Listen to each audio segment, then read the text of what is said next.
What if history isn't what you were taught but weirder, darker, and so much dumber? Popes putting corpses on trial. Samurai writing poetry before gutting themselves. Emperors crying over melons. This isn't your classroom's past, it's the freak show behind the curtain. 53 stories so bizarre they feel made up, but they're not. So buckle up, history's about to get historically unhinged. Before we dive headfirst into the madness, hit that subscribe button so you don't miss the next descent into historical chaos. And while you're here, drop a comment. Where in the world are you watching from? And what ungodly hour is it right now? Let's see how far this weird timeline reaches. A pope put a dead pope on trial. There are courtrooms, and then there's whatever the hell this was. In 897 AD, the Catholic Church decided that the best way to handle a theological dispute was to dig up a corpse and yell at it in public. Pope Stephen VI was not a fan of his predecessor, Pope Formosus. In fact, he was so offended by Formosus's papacy that he orchestrated what would later be called the Cadaver Synod. A title that sounds like a Netflix horror series, but was tragically real. Stephen had Formosus's rotting body exhumed, dressed in full papal regalia, mitre, robes, and all, and propped up on a literal throne inside a Roman basilica. A dead pope, on trial, with a court-appointed deacon, acting as his defense attorney. The defense's job? To represent the legal interests of a decomposing corpse. Hope the guy charged hourly. The charges? Perjury, performing sacred duties while illegally seated as bishop, and the classic being unworthy of the papacy. Unsurprisingly, the verdict was guilty. The punishment? They stripped his corpse, cut off the 3 fingers he used for blessings, and chucked the body into the Tiber River. Divine justice, 9th century style. One imagines God looking down like, "Hey fellas, maybe just talk it out next time." The irony? A few months later, Pope Stephen was imprisoned and strangled to death. Some say it was divine retribution. Others say, maybe if you put a corpse on trial, people start asking questions about your judgment. Either way, the Cadaver Synod remains one of the most absurd moments in religious history. A power move so deranged, even HBO would send the script back with notes. But if you think that's the weirdest duel in history, wait until you hear about the time a samurai fended off an assassination attempt in the bathroom with a fan. A samurai once fought with a fan. The scene: a quiet moment in a feudal Japanese castle. A samurai commander retires to the bathroom, the one sacred place where a man should be safe. But for Uesugi Kenshin, that moment of porcelain peace turns into an ambush. Now, normally, when you're attacked in the toilet, you're out of luck. But Kenshin wasn't most people.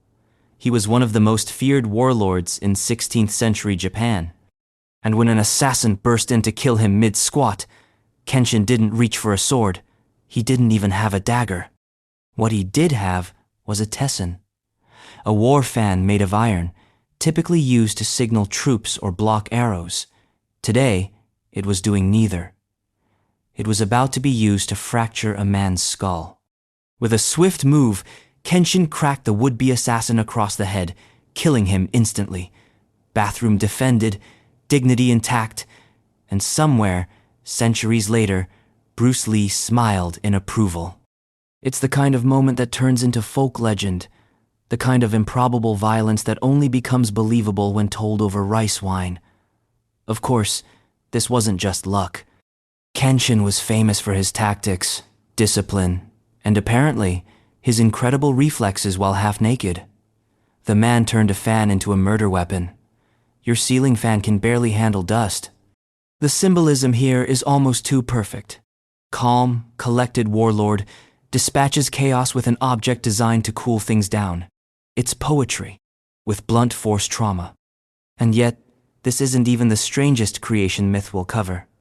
Because while Kenshin fought off assassins with iron fans, the Norse gods, they were licked into existence by a divine cow. Vikings believed in a magical cow that licked ice. The Vikings were many things: brutal, poetic, excellent at braiding, but above all, they were excellent myth makers, And their idea of divine origin? Not quite what you'd expect from axe-wielding berserkers with a flair for longboats. In Norse mythology, the beginning of everything before gods, before humans, before reality, television was an endless void called Ginnungagap, and into this chilly nothingness stepped a cow. Not just any cow. Her name was Audhumla, and she was divine, glowing with maternal holiness and lactose-powered metaphysics. Audhumla's job? Lick a giant block of salty ice. That's it. Just lick it. Endlessly. Now, modern folks might expect the ice to melt, or maybe reveal an ancient artifact. But no. Audhumla licked until she unveiled the first god, Buri, fully formed. Standing there like a popsicle surprise, the cow birthed the progenitor of the gods, not through labor or divine intervention, just persistent licking. Somehow, this makes less sense the more you think about it. Where did the cow come from? Why ice? Why salt? What kind of fantasy fever dream invents a bovine midwife licking gods into being? But in the sagas, this is gospel. Audhumla fed herself by licking salty rime frost, and simultaneously nourished the frost giant Ymir with her milk. She was basically a vending machine for both gods and giants, a celestial dairy queen. Of course, the Norse gods eventually killed Ymir and made the world from his body, so maybe don't thank the cow just yet. Still, next time someone tells you the universe came from a bang or a biblical word, just whisper, a cow. It was a cow licking a glacier. And then walk away slowly. But if that makes you uncomfortable, don't worry, we're about to descend into a new layer of horror. Because up next, Russia's most unstable monarch and his very rat-specific hobbies, Ivan the Terrible's favorite torture involved rats. Ah, Russia. Land of snowy grandeur, poetic suffering, and rulers with a flair for the dramatic. But even in a lineup of Tsars with questionable hobbies, Ivan IV, better known as Ivan the Terrible, stands out like a hammer in a surgery tray. Ivan wasn't just terrible in the metaphorical sense. He was literally terrible as in to be feared. He was the first Tsar of Russia, a visionary empire builder, and a deeply paranoid psychopath with a god complex and an apparent vendetta against human skin. His favorite pastime? Watching rats dig their way out of people. The setup was grotesquely inventive. Ivan's goons would strap a metal bucket full of live rats onto a prisoner's exposed stomach. Then, they'd heat the bucket from the outside, sometimes with hot coals, other times with open flames. The rats, desperate to escape the rising heat, did what any rational rat would do. They burrowed downward through flesh, muscle, and internal organs in a blind panic to get away from the fire. Congratulations! You've just invented medieval biological warfare meets escape room horror. This wasn't a one-off execution method. It was a performance, designed to remind everyone who was in charge and what happened when you displeased the man in the crown. Ivan didn't just rule by fear, he curated fear, like an art collector with a taste for pain. It wasn't enough to kill someone. He wanted it messy. He wanted it remembered. And somehow, his legacy stuck. Generations later, the mere mention of his name still sends shivers down Russian spines. Maybe because the whole watching living things dig through human bodies thing isn't easy to forget or forgive. But don't worry, we'll leave the rodents behind. Our next story features something stickier, something ancient, something surprisingly delicious. Ever wonder what held the Great Wall of China together for centuries? Hint, it's something you probably had for lunch. The Great Wall of China was once covered in sticky rice. Let's clear something up. The Great Wall of China is not just one wall. It's more like a Frankenstein's monster of fortifications layered over centuries, stretching thousands of miles, and built by millions of hands, many of them unpaid and occasionally dead. But here's the weirdest part. Some of those ancient bricks were glued together with sticky rice. Yes, sticky rice, the same glutinous side dish you dip your dumplings in. During the Ming Dynasty, 14th to 17th century, Chinese engineers developed an early form of composite mortar made by mixing slaked lime with sticky rice soup. The result? A paste so strong, so durable, it held stone together for hundreds of years and still holds to this day in some places. Science would later discover that the amylopectin in glutinous rice reacted chemically with lime to create a bond that was both waterproof and nearly earthquake-proof. But back then, they just knew it worked. So instead of chewing rice, they started spackling it between bricks. Picture this: battalions of soldiers hauling rocks up mountains, while kitchens nearby brewed sacrificial stir-fry for the wall itself. Engineers overseeing construction might have had to choose between feeding workers or feeding the wall. Guess which one usually won? The result was a fortress so resilient it outlasted empires and got listed on TripAdvisor. There's something poetically ironic about the greatest symbol of Chinese strength being held together by kanji. It's the architectural equivalent of building the Eiffel Tower out of baguettes and having it actually work. But don't be fooled by the wholesomeness. The next story comes with no carbs, no comfort, and a king who shattered more than political norms. He shattered himself. King Charles VI believed he was made of glass. Let's say you're the King of France. You've got castles, armies, wine, and wigs. But there's just one small problem. You're convinced you're made of glass. This was the personal hell of King Charles VI, who ruled France during the late 14th and early 15th centuries when the 100 Years' War was raging, nobles were plotting, and Paris was very much on fire, sometimes literally. Amid all that, Charles decided that his body was fragile enough to shatter into pieces and therefore must be protected at all costs. He developed what's now known as glass delusion, a rare psychiatric condition wherein sufferers believe they are made of delicate glass. Charles was terrified of being touched.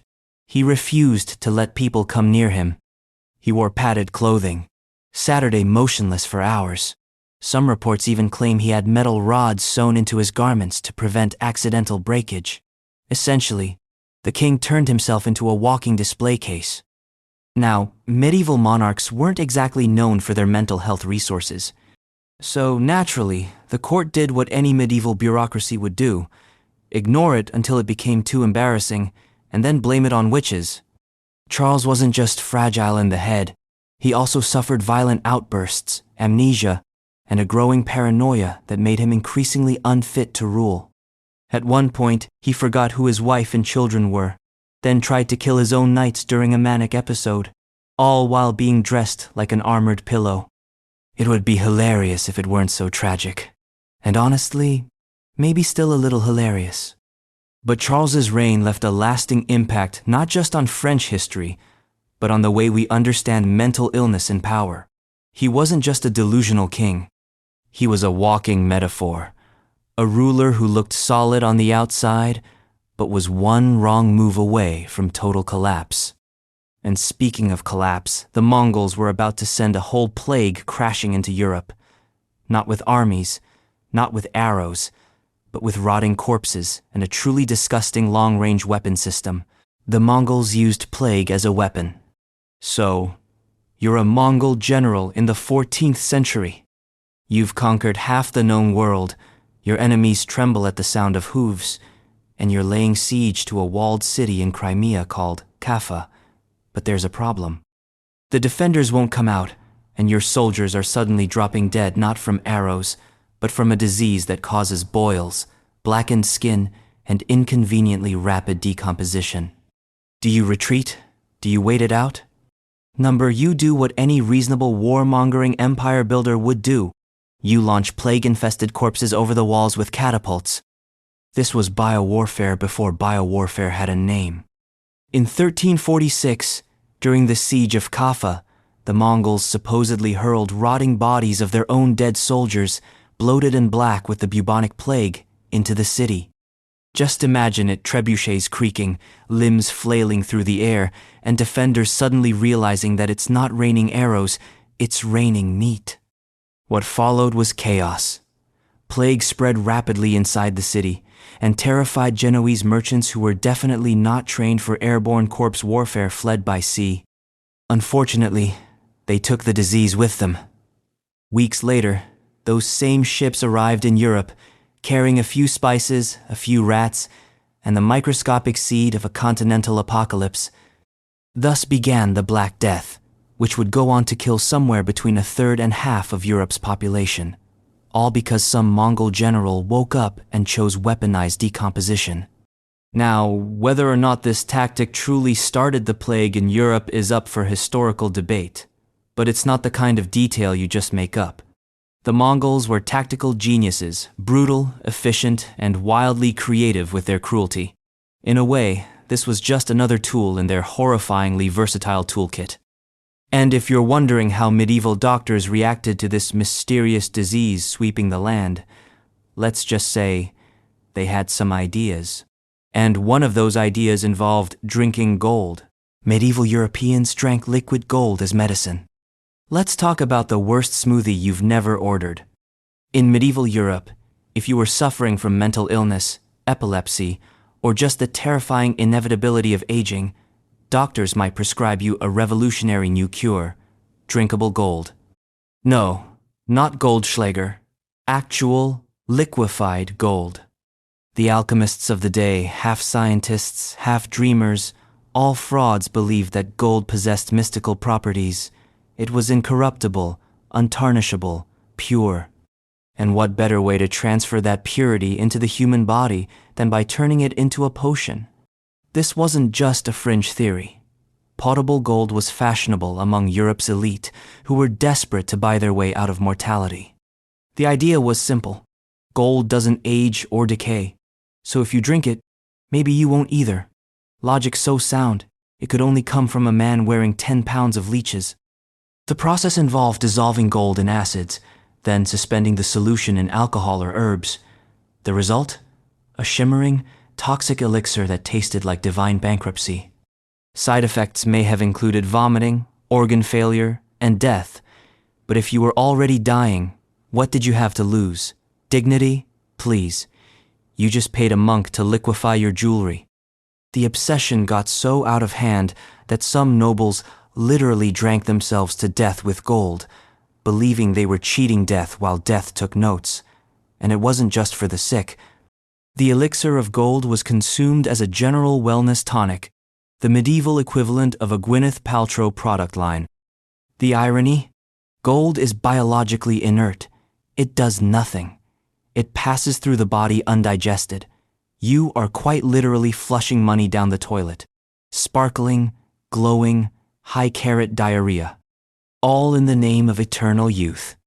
But while Europe was chugging treasure, Japan was slicing into something far more poetic and far more horrifying. Because next, we turn to the tragic art of samurai belly slashing with poetry.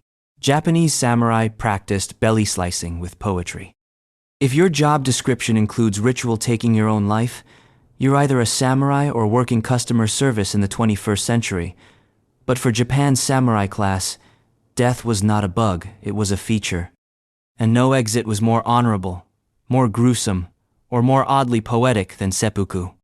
Also known as harakiri, this form of ritual taking your own life involved slicing open one's abdomen slowly, deliberately, with full awareness, usually in front of an audience.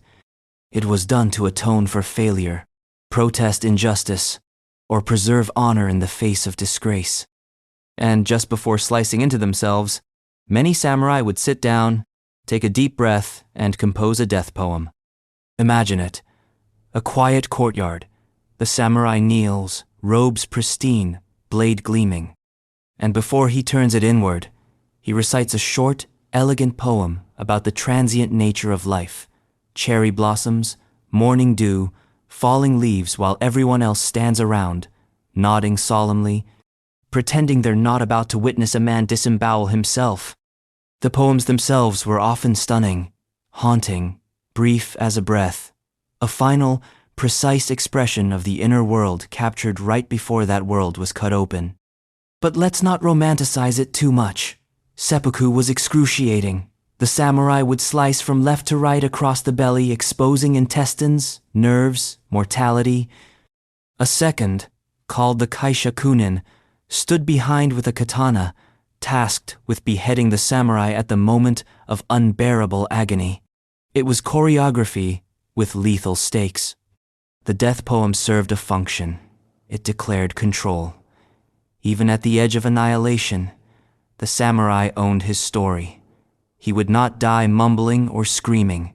He would die reciting verse. Today, we struggle to write a good tweet before logging off. These men wrote poetry before opening their guts. But if you think that's extreme, just wait. Because next, we're heading to a legal system where rats stood trial, pigs got executed, and medieval justice got real weird, real fast. There was a medieval animal trial system.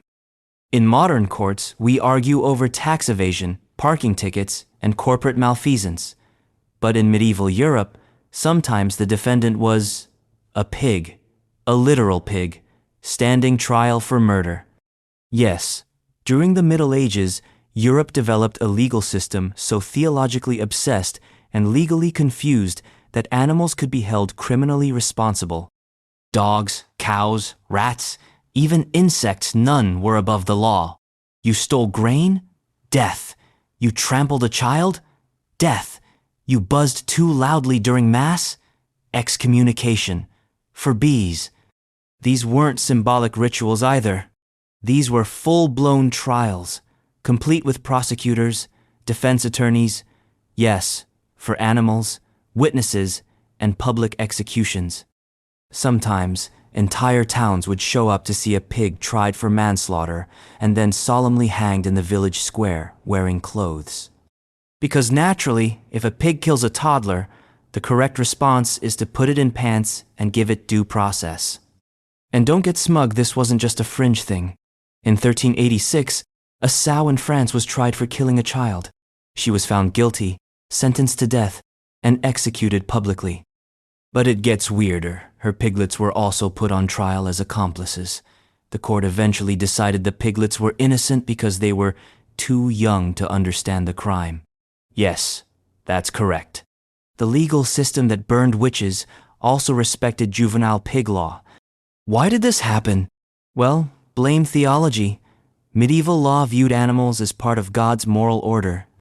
If a creature disrupted that order by, say, eating a monk's lunch or attacking a human, it needed to be judged and punished. Not just to maintain cosmic balance, but because people genuinely believed that sin could infect the land if not corrected. You want due process? Better get your goat a lawyer. This was a time when the line between crime, sin, and nature blurred so completely that a chicken could be seen as a satanic saboteur. You think modern courts are weird? At least we stopped cross-examining donkeys. But if you think legal absurdity ended with pigs in court, wait until you hear what Peter the Great did to his nobles. Spoiler, it involves facial hair and humiliation. Peter the Great forced nobles to shave their beards. Russia, 1698. Peter the Great has just returned from his Grand Embassy, a European tour where he partied with scientists, shipbuilders, and drunken Englishmen. Inspired and disturbed by Western fashion, he returned home with a single mission: drag Russia into the future by its whiskers. Unfortunately, the boyars' Russian nobility were clinging to tradition. Long robes, ancient customs, and glorious, thick, untamed beards. Beards weren't just style statements. They were symbols of honor, wisdom, masculinity, and, according to the Orthodox Church, a divine gift from God himself. Peter's response? Cut that nonsense off. In one of the strangest social reforms ever attempted with a pair of scissors, Peter issued a decree: all men had to shave their beards or pay a tax. Those who resisted had their beards forcibly removed by soldiers. He even kept a large collection of forcibly shaved beards in his personal museum, because this was Peter the Great, equal parts visionary and chaotic weirdo. For those who couldn't bear the shame of a naked chin, Peter allowed an exception: pay the beard tax and receive a small copper medallion that read, in official script, "The beard is a superfluous burden."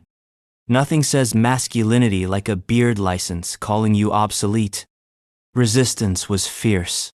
Some men buried their beards to keep them sacred. Others wore fake beards in secret. The church cried heresy. The peasants were confused. And yet, Peter persisted. Because to him, shaving wasn't cosmetic. It was symbolic. A visual purge of the old Russia and a clean-shaven face turned toward the Enlightenment. Ironically, Peter himself had a scraggly little beard. But let's not dwell on hypocrisy when we're this deep into historical facial hair drama. And while Peter was policing faces, a king halfway across the continent was turning gold into economic chaos, not with alchemy, but with generosity. So much gold, in fact, that an entire economy crashed. Mansa Musa crashed an economy by being too generous. We often hear the phrase richest man in history tossed around like loose change. But when it comes to Mansa Musa, emperor of Mali in the 14th century, the term isn't metaphorical, it's wildly insufficient. The man was so wealthy that he accidentally tanked a national economy just by showing up. Here's how it went down. In 1324, Musa embarked on a pilgrimage to Mecca. As a devout Muslim and fabulously rich ruler of a gold-soaked empire, he didn't travel light. His caravan reportedly included tens of thousands of attendants, soldiers, servants, and camels, each carrying gold. Not just carrying it, carpet-bombing it across North Africa. When Musa passed through Cairo, he did what any humble pilgrim would do: give away so much gold to the poor, to merchants, and to the city itself that it caused a financial meltdown. The value of gold in Egypt plummeted. Prices inflated, the economy destabilized. For over a decade, the region suffered from gold-induced financial whiplash. Imagine walking into a city and being so generous you cause hyperinflation. Thanks for the charity, Your Majesty. Now bread costs 3 camels. Historians still argue about the exact numbers, but the impact was undeniable. Musa's name echoed through Europe, where mapmakers drew Mali oversized just to fit in his legend. He was that guy, the emperor, who gave out so much treasure that entire economies imploded under the weight of his philanthropy. And he wasn't trying to flex. This wasn't some crypto bro throwing NFTs out of a helicopter. Musa was devout, generous, and genuinely trying to do good. He just happened to have the kind of wealth that broke markets. Irony. Thy name is gold. But while Musa was giving away his fortune, another empire was building something sharp, deadly, and scientifically terrifying, a tool so precise it could cut out your heart while it was still beating. Aztec priests used obsidian blades, sharper than surgical steel. You know how in every ancient civilization, someone was always sacrificing something to keep the gods happy? A goat, a grain offering, maybe a virgin if the weather got weird? Well, the Aztecs didn't mess around. They believed the sun would literally stop rising unless they kept feeding it.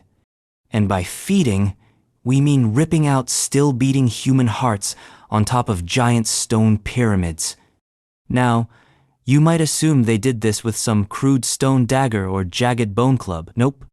The Aztec priests used something far more elegant and terrifying. Obsidian blades, razor-thin, volcanic glass knives that were sharper than modern surgical scalpels. Let that sink in. These were handmade, Stone-Age tools that could split you open with a whisper, not metaphorically. Obsidian can achieve an edge at the molecular level, sharper than steel, sharper than anything your surgeon is allowed to legally wield unless he's a time-traveling priest in a blood-soaked loincloth. And these weren't small operations. During major rituals, priests would sacrifice hundreds or even thousands of people in a single day.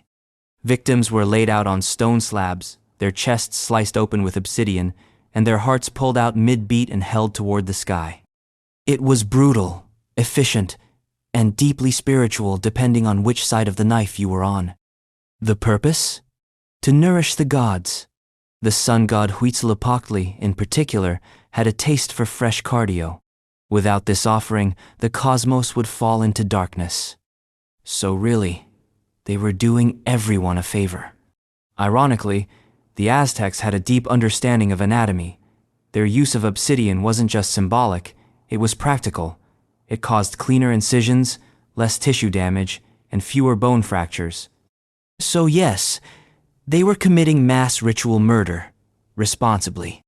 And while all of this seems horrific now, to the Aztecs, it was sacred, a cosmic exchange, a debt to be paid in flesh.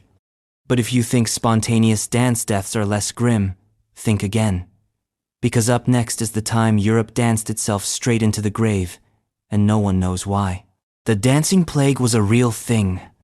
Summer, 1518. Strasbourg, a bustling little city in what's now France, was going about its usual business, plague, taxes, casual corruption, when suddenly, one woman walked into the street and started dancing. No music, no shoes, no explanation, just dancing, alone, furiously. People laughed, then they got concerned, because she didn't stop. Not that night, not the next day, not even the next week. And then it spread. Within days, dozens had joined her. Men, women, children flailing, stomping, convulsing in a kind of collective ecstatic panic, as if possessed by invisible DJs from the underworld. There was no rhythm, no revelry, just agony and exhaustion. Witnesses reported bloodied feet, seizures, and people collapsing mid-twirl. Some died of strokes, heart attacks, or pure fatigue. The town council, ever the voice of reason, decided the best cure for too much dancing was more dancing. They opened up halls, hired musicians, and told people to dance it out. Like medieval Soul Cycle with zero hydration and 100% more corpses. Spoiler, it didn't work. This bizarre episode, now called the Dancing Plague of 1518, has remained one of history's most baffling unsolved phenomena. Was it mass hysteria, ergot poisoning, a curse, psychosomatic rebellion? No one knows. But what we do know is this. People danced until they died, and nobody had a clue what was happening, least of all the dancers. There's something darkly beautiful about it. A moment where human bodies became instruments of mystery, where grief, fear, and joy fused into one lethal groove. If Kafka directed a flash mob, this would be the result. It's almost too absurd to be real. And yet, here it is carved into city records, chronicled by sober monks who were very much not dancing. And if you think that's unsettling, just wait for the next cultural practice. Because while Strasbourg danced itself into oblivion, over in Ming China, some officials were keeping their severed genitals in jars. For safekeeping, obviously. Chinese eunuchs sometimes had their genitals preserved in jars. Let's now enter the glorious, bureaucratic, and thoroughly emasculated world of Ming Dynasty eunuchs, the unsung power players of ancient China, and arguably the only government employees to routinely carry around jars labeled contents formerly attached. To serve in the Forbidden City, particularly in the inner palace, many men underwent castration, a procedure that was every bit as horrific as you're imagining. We're not just talking testicles here. Everything came off, the whole package, a full anatomical refund. And then came the jar. Because despite giving up their most literal manhood, eunuchs held onto it literally. The severed parts were often preserved in pickling jars, carefully labeled with the eunuch's name and stored away, sometimes in the family shrine or an imperial storeroom. Why? Because of the hope or delusion that they might one day be buried whole. That is, reunited with their equipment in the afterlife. Let's pause and imagine this for a moment. A man serves 40 years in a palace, climbing the ranks of power, only to make one request at the end of his life. Please bury me with my penis in a jar. It sounds absurd, but to these men, it meant spiritual completion. Without burial as a complete man, they feared they'd be punished or reborn improperly, perhaps as a woman, a eunuch again, or worse, an auditor. Of course, Life as a eunuch wasn't just about jars and trauma. These men wielded immense influence. Some rose to control entire ministries, becoming gatekeepers to emperors, tax systems, even the military. Their proximity to the royal family gave them leverage that no bearded bureaucrat could touch. But despite their power, they were mocked, feared, and resented. They represented both sacrifice and corruption, sterile yet dangerous, loyal yet self-serving. Their jars became symbols not just of physical loss, but of the strange, twisted economy of power and identity in imperial China. And while these eunuchs preserved their manhood, one Viking grave may have preserved something even rarer. A warrior with a gender story that's still breaking brains centuries later. A Viking warrior was buried with 2 horses and possibly a trans identity. When archaeologists uncovered the Birka grave in Sweden, they found what they expected. A 10th century Viking warrior laid to rest in full martial splendor. The grave was overflowing with prestige weapons, armor, game pieces, and 2 sacrificed horses, classic signs of high status. For over a century, everyone just nodded and said, "Yep, clearly a powerful Viking man." Then came the DNA test. The skeleton, biologically female. Cue historical whiplash. The discovery set off a firestorm in both academic and cultural circles. Was this a female warrior? A woman who lived as a man? A non-binary Viking? Was this even a mistake? The answer, no mistake. The DNA was clear, so now we're left staring into the open grave of a mystery that's less about bones and more about identity. The Viking world wasn't known for gender fluidity, at least, not in the romanticized, horned helmet and Hall of Mead way we often imagine. Gender roles were rigid, power was male, but then again, Norse mythology is filled with shapeshifters, cross-dressers, and gods who regularly turned into animals, swapped genders, or gave birth to serpents. So maybe the social rules were stranger and more flexible than we think. What we do know is that the grave wasn't a fluke. It was deliberate. Whoever this person was, they were buried as a warrior, honored with ritual, and treated as elite. This wasn't a joke burial or a hidden scandal. It was recognition, and that speaks volumes. Some scholars argue this warrior lived as a man. Others believe Viking society may have had more space for complex gender identities than we've assumed. Either way, it cracks open the assumptions we've made about the past, about who gets to wield power, wear swords, and be remembered. It's not just about one set of bones. It's about how we tell stories and how often we get them wrong. But if you think Viking brain surgery is less confusing than Viking gender roles, think again. Because up next is the part where ancient Peruvians casually outperformed Civil War surgeons using stone tools and intuition. Incas performed successful skull surgery. If someone told you that Inca surgeons were performing brain surgery centuries before Europeans figured out how to wash their hands, you might laugh until you realize it's true. And then you might cry, especially if you've ever trusted a 19th century field hospital. The Incas, or more accurately, their Andean ancestors, mastered a technique known as trepanation, where a hole is carefully cut into the skull to relieve pressure, treat injury, or possibly let out bad spirits, depending on the mood of the day. This wasn't just skull-whacking guesswork. The surgeries were done with precision, often using stone tools and no anesthesia, yet somehow miraculously patients lived, and not just a few of them. Survival rates in some regions hovered around 80 to 90%. That's higher than American Civil War doctors, who basically performed amputations with saws, whiskey, and a prayer. How did they do it? Well, their methods varied. Some used scraping, others used cutting. In some cases, multiple surgeries were performed on the same skull over time, and healing patterns showed that people survived and continued living for years. In other words, this wasn't experimental. It was standard care. And here's the kicker. These were mostly battlefield injuries. Warriors taking hits to the head from clubs or slingshots would get patched up like it was no big deal.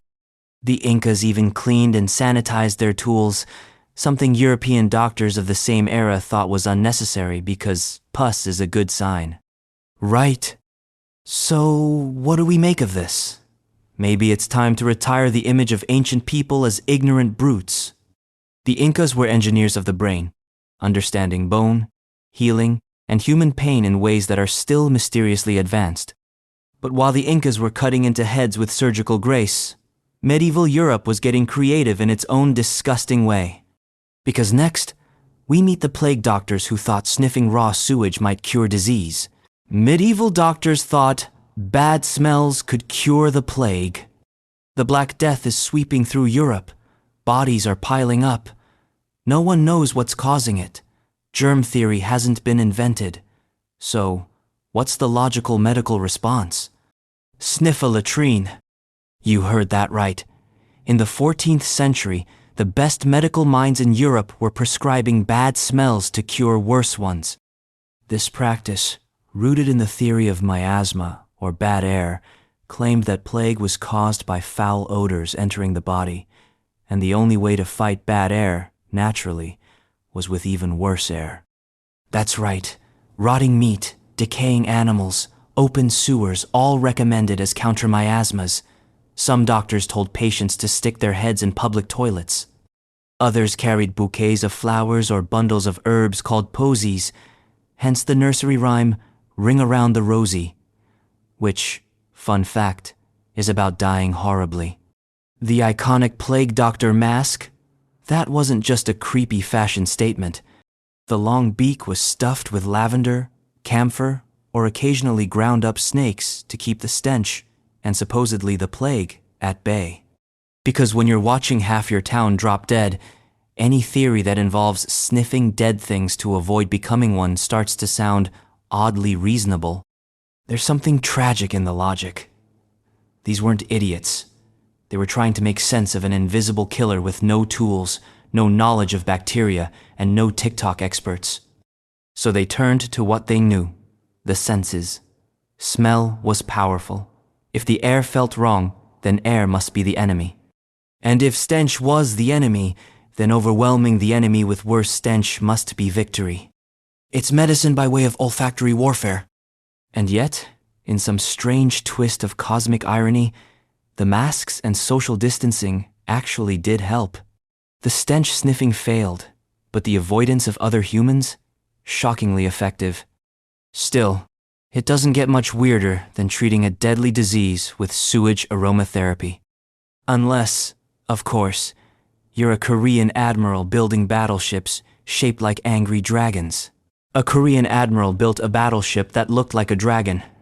In the late 1502, Japan was busy trying to invade Korea, repeatedly, aggressively, rudely, and in response, Korea unleashed not just a fleet, but a mythical beast made of iron and vengeance.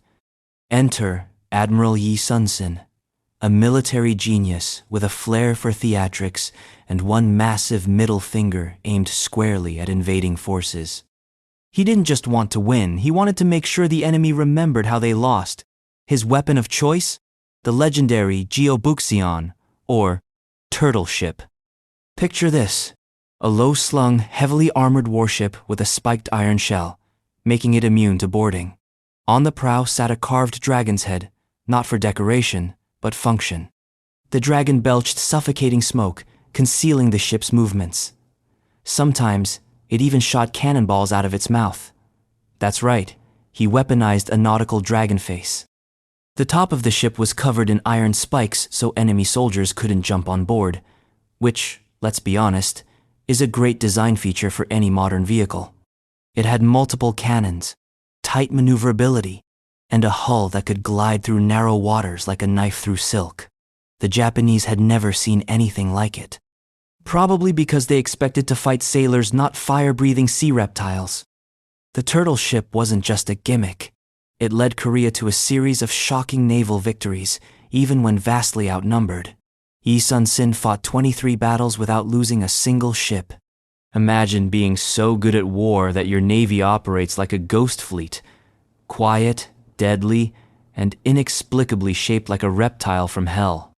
What makes it more glorious is that Yi wasn't supported by his own government. He was demoted, imprisoned, even tortured, and still came back to lead the navy to victory. Like if your boss fired you for insubordination, and you still saved the company from bankruptcy using a tank shaped like a unicorn. But Korea wasn't the only place mixing religion and revenge.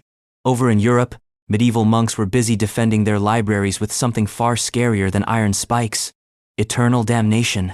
Medieval monks wrote curses into books. Before the cloud, before hard drives, before your cousin borrowed your favorite book and never gave it back. There were medieval scribes, copying manuscripts by hand, one painstaking letter at a time. And these monks were not about to let anyone mess with their work. So what did they do to prevent book theft? They cursed the hell out of them. Literally. These weren't mild, passive-aggressive notes like "please return." These were full-on fire and brimstone hexes.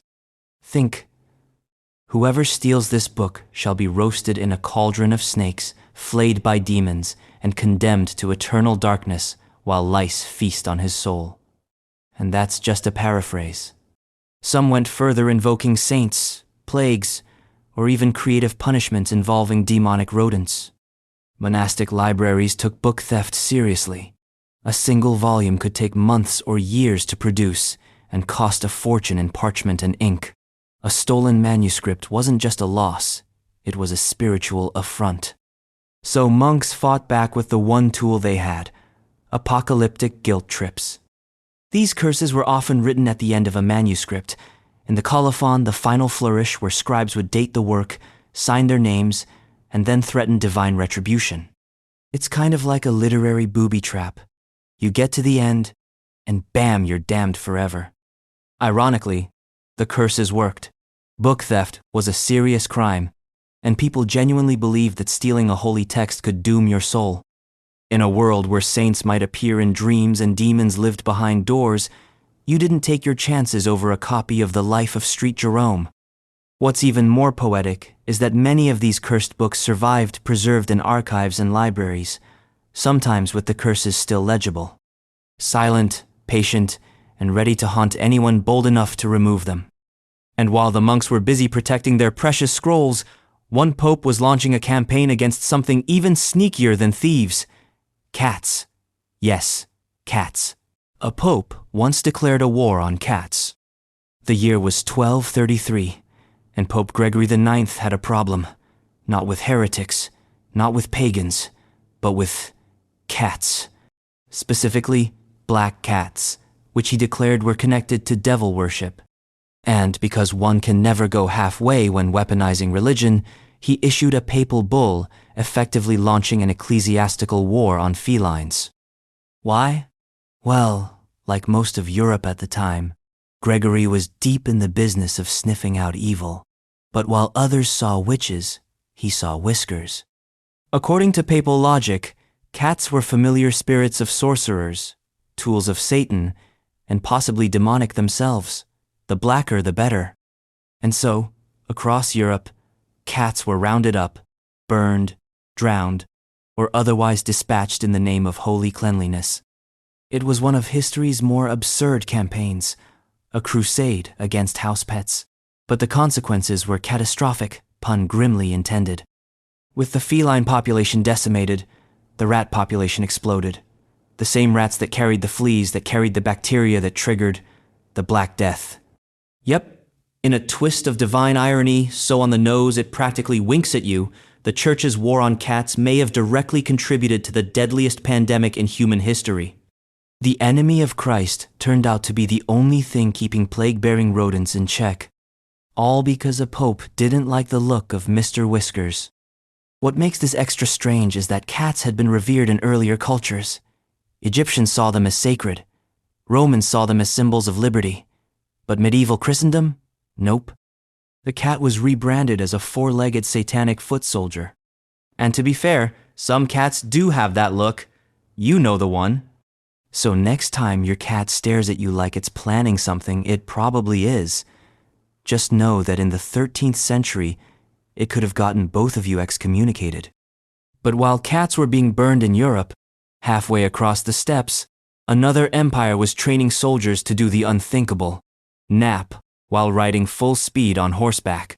Mongols could sleep while riding horses. Imagine being so deadly, so unstoppable, that you don't even stop to sleep. That was the Mongol Empire history's most relentless expansion machine, powered by guts, bows, horses, and apparently nap-fueled momentum. The elite Mongol cavalry, the dread of Eurasia, had a particular talent that bordered on myth. They could fall asleep while galloping, not dozing in the saddle during a pleasant stroll. We're talking full speed, war-ready, bloodthirsty gallop, REM sleep mid-conquest. And it wasn't just some sleepy accident. It was training.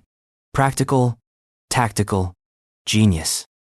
The Mongols could cover up to 100 miles a day, and stopping for rest wasn't an option when your mission involved erasing cities before breakfast.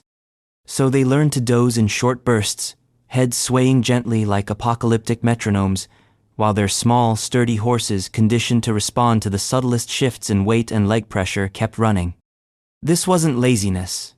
It was a tactical adaptation, the kind of brutal efficiency you develop when your job description includes dominate the known world before sundown. And let's not forget, these weren't pampered soldiers with ergonomic saddles.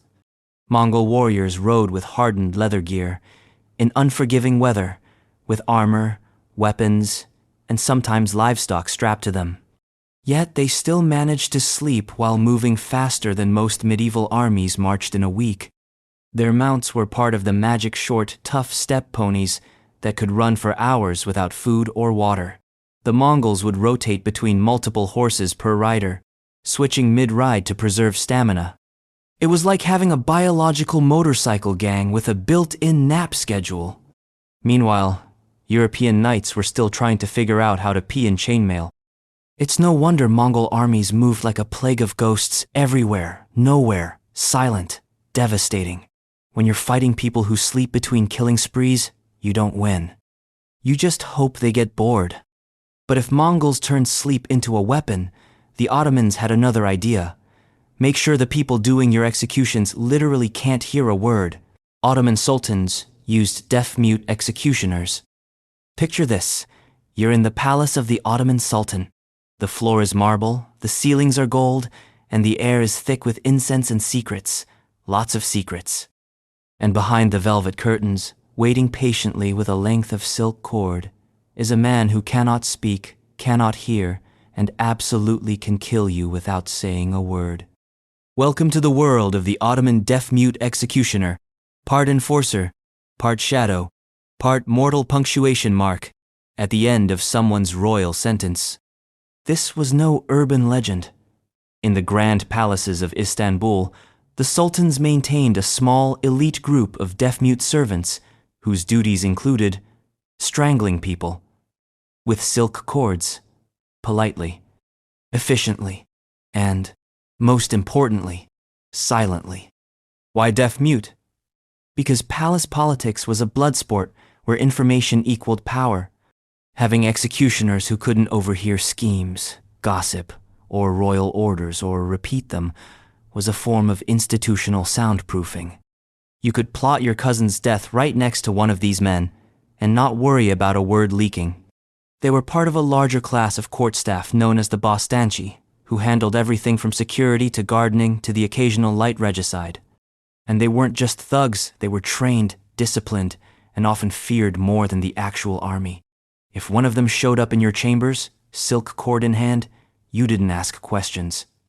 You didn't scream. You just made peace with your gods and hoped the knots were quick. The silk cord, by the way, wasn't just fancy. It was practical. Blades spilled blood, which was taboo inside certain palace areas. Silk, on the other hand, was clean, efficient, and a little poetic. The empire's most luxurious material, used to quietly remove unwanted nobles. There's a haunting civility to it, death by whisper, assassination by upholstery, and as disturbing as it sounds, the system worked for centuries. Power was maintained, secrets were kept, and nobody lived long enough to write a tell-all memoir. But not all masks were worn in silence. In Japan, some warriors put armor on their mustaches for style, deception, and sheer intimidation. Some samurai wore mustache armor. War is hell, but it's also fashion, and no warrior understood that better than the Japanese samurai, who spent just as much effort perfecting their facial drama as they did mastering the blade. Case in point, the mempo, a type of facial armor designed not only to protect the lower face, but to project an expression so terrifying that your enemies might reconsider their entire life path.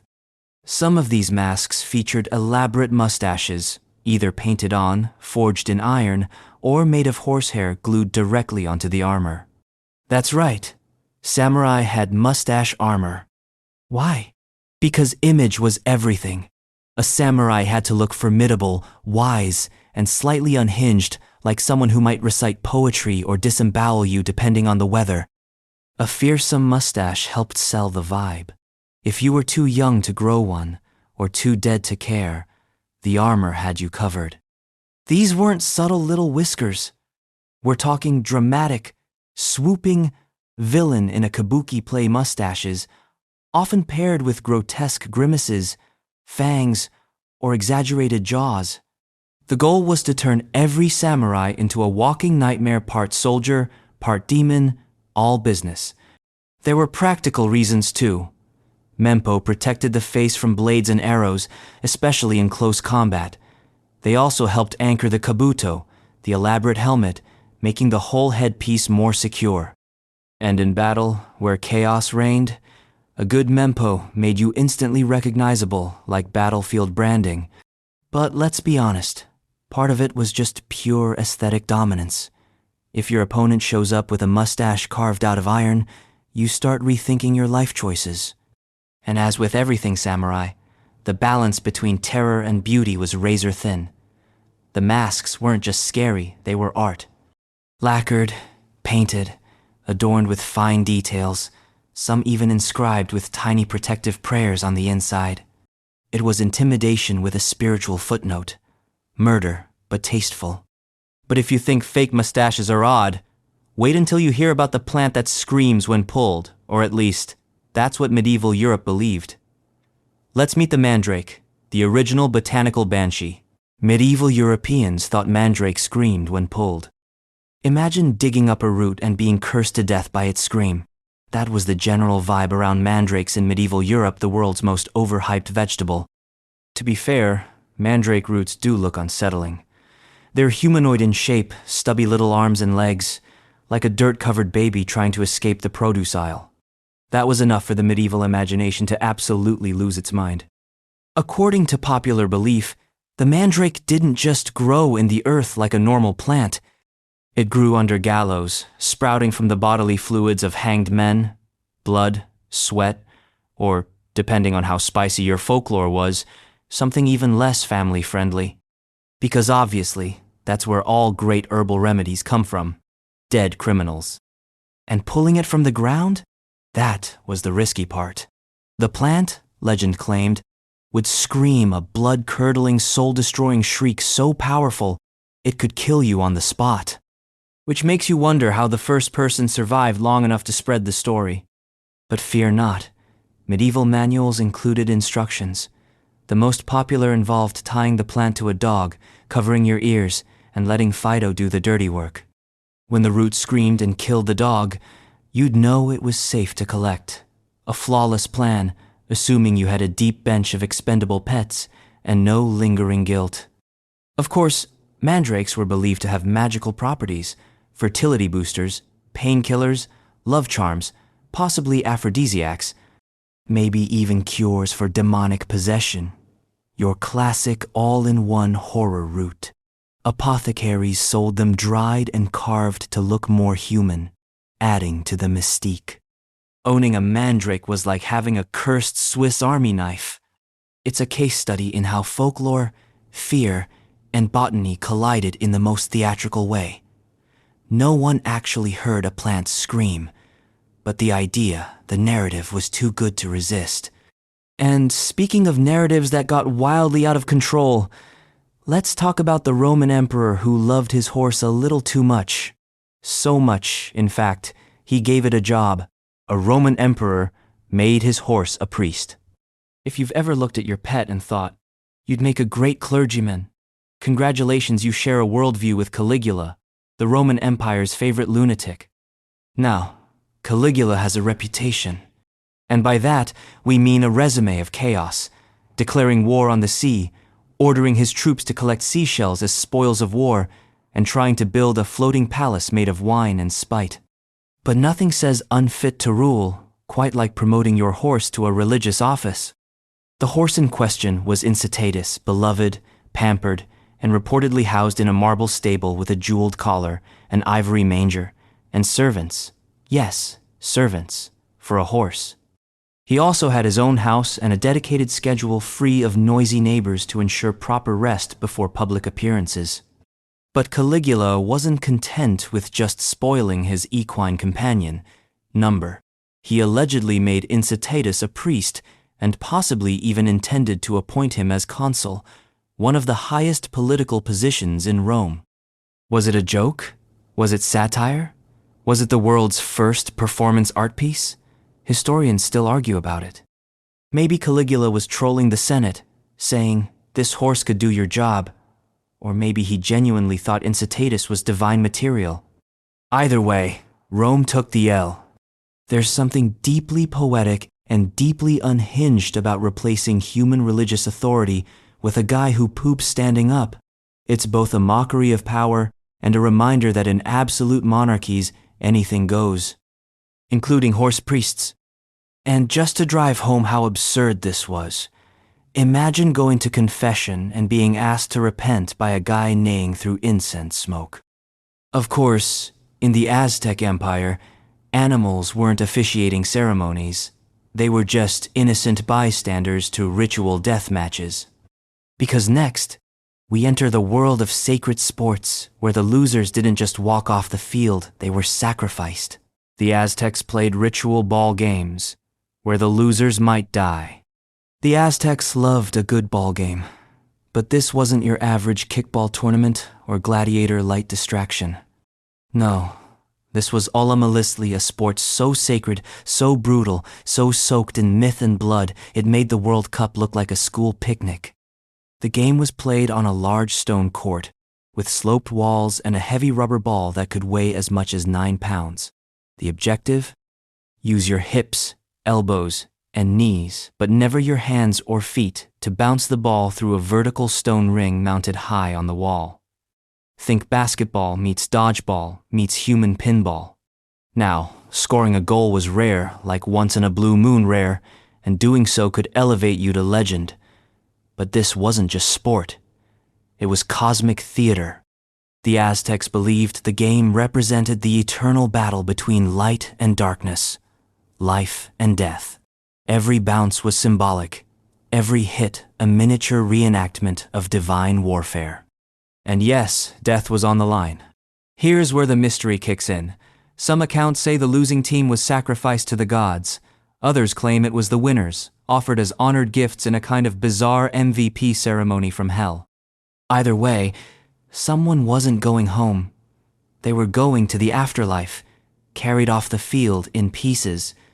And it wasn't just about punishment or reward, it was spiritual currency. The gods needed blood. This game paid the bill.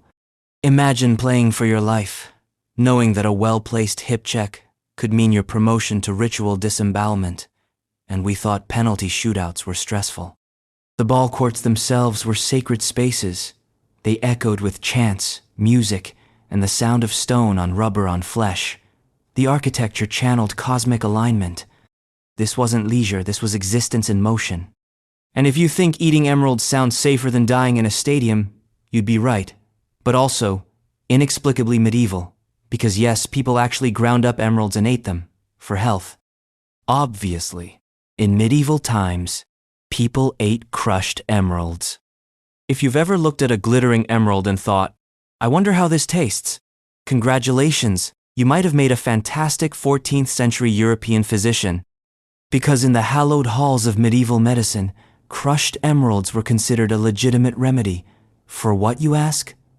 Oh, everything. Plague, poison, plague caused by poison. Probably heartbreak and bad poetry too. The logic behind it was, unsurprisingly, terrible. Emeralds were rare, expensive, and sparkly, and therefore, by the classic medieval logic of shiny equals powerful, they had to be medicinal. This was a time when alchemy and medicine were pretty much the same thing, and if something looked magical, someone somewhere was boiling it into a cure-all. Apothecaries would take these precious gemstones, real, valuable emeralds, grind them into powder, mix them with honey, wine, or occasionally unicorn horn dust, seriously, and serve them up to nobles who were willing to pay a small fortune for the privilege of eating rocks. And it wasn't just quacks and street peddlers doing this. Royal physicians recommended it. Popes allegedly endorsed it. Even serious scholars wrote about its supposed virtues. Emerald powder, they claimed, would ward off infection, neutralize venom, and even restore youth. Basically, it was medieval Gatorade if Gatorade could shatter your teeth and poison your liver. Of course, the irony is delicious. The very people who could afford emerald treatments were the ones most likely to be killed by them. Because while it looked elegant in a goblet, consuming ground minerals is toxic. No antiseptic properties, no healing, just a stylish way to get internal bleeding and renal failure before anyone even knew what renal meant. But in a world where doctors also prescribed leeches and believed the moon could cause madness, crushed emeralds were downright classy. If you were going to die horribly, why not sparkle on the way out? And speaking of faith-based fashion statements, the next story involves knights who didn't just fight with swords, they went into battle with holy scrolls stuffed inside their helmets. Because when facing death, sometimes you want a little scripture between you and the axe. Some medieval helmets had built-in prayer scrolls. In the medieval era, going into battle was less about tactics and more about managing your odds of dying horribly. Armor helped, so did swords. But for many Christian knights, true protection didn't come from metal. It came from divine insurance, written in tiny holy scrolls and stitched inside their helmets. These weren't decorative. These were functional prayers, compact invocations to saints, angels, or the Virgin Mary, often written in Latin and blessed by clergy. The idea was simple. If a sword found your skull, God might intercept it on the way, or at least make sure your soul had a VIP pass at the pearly gates. Some of these scrolls were sewn directly into the helmet lining.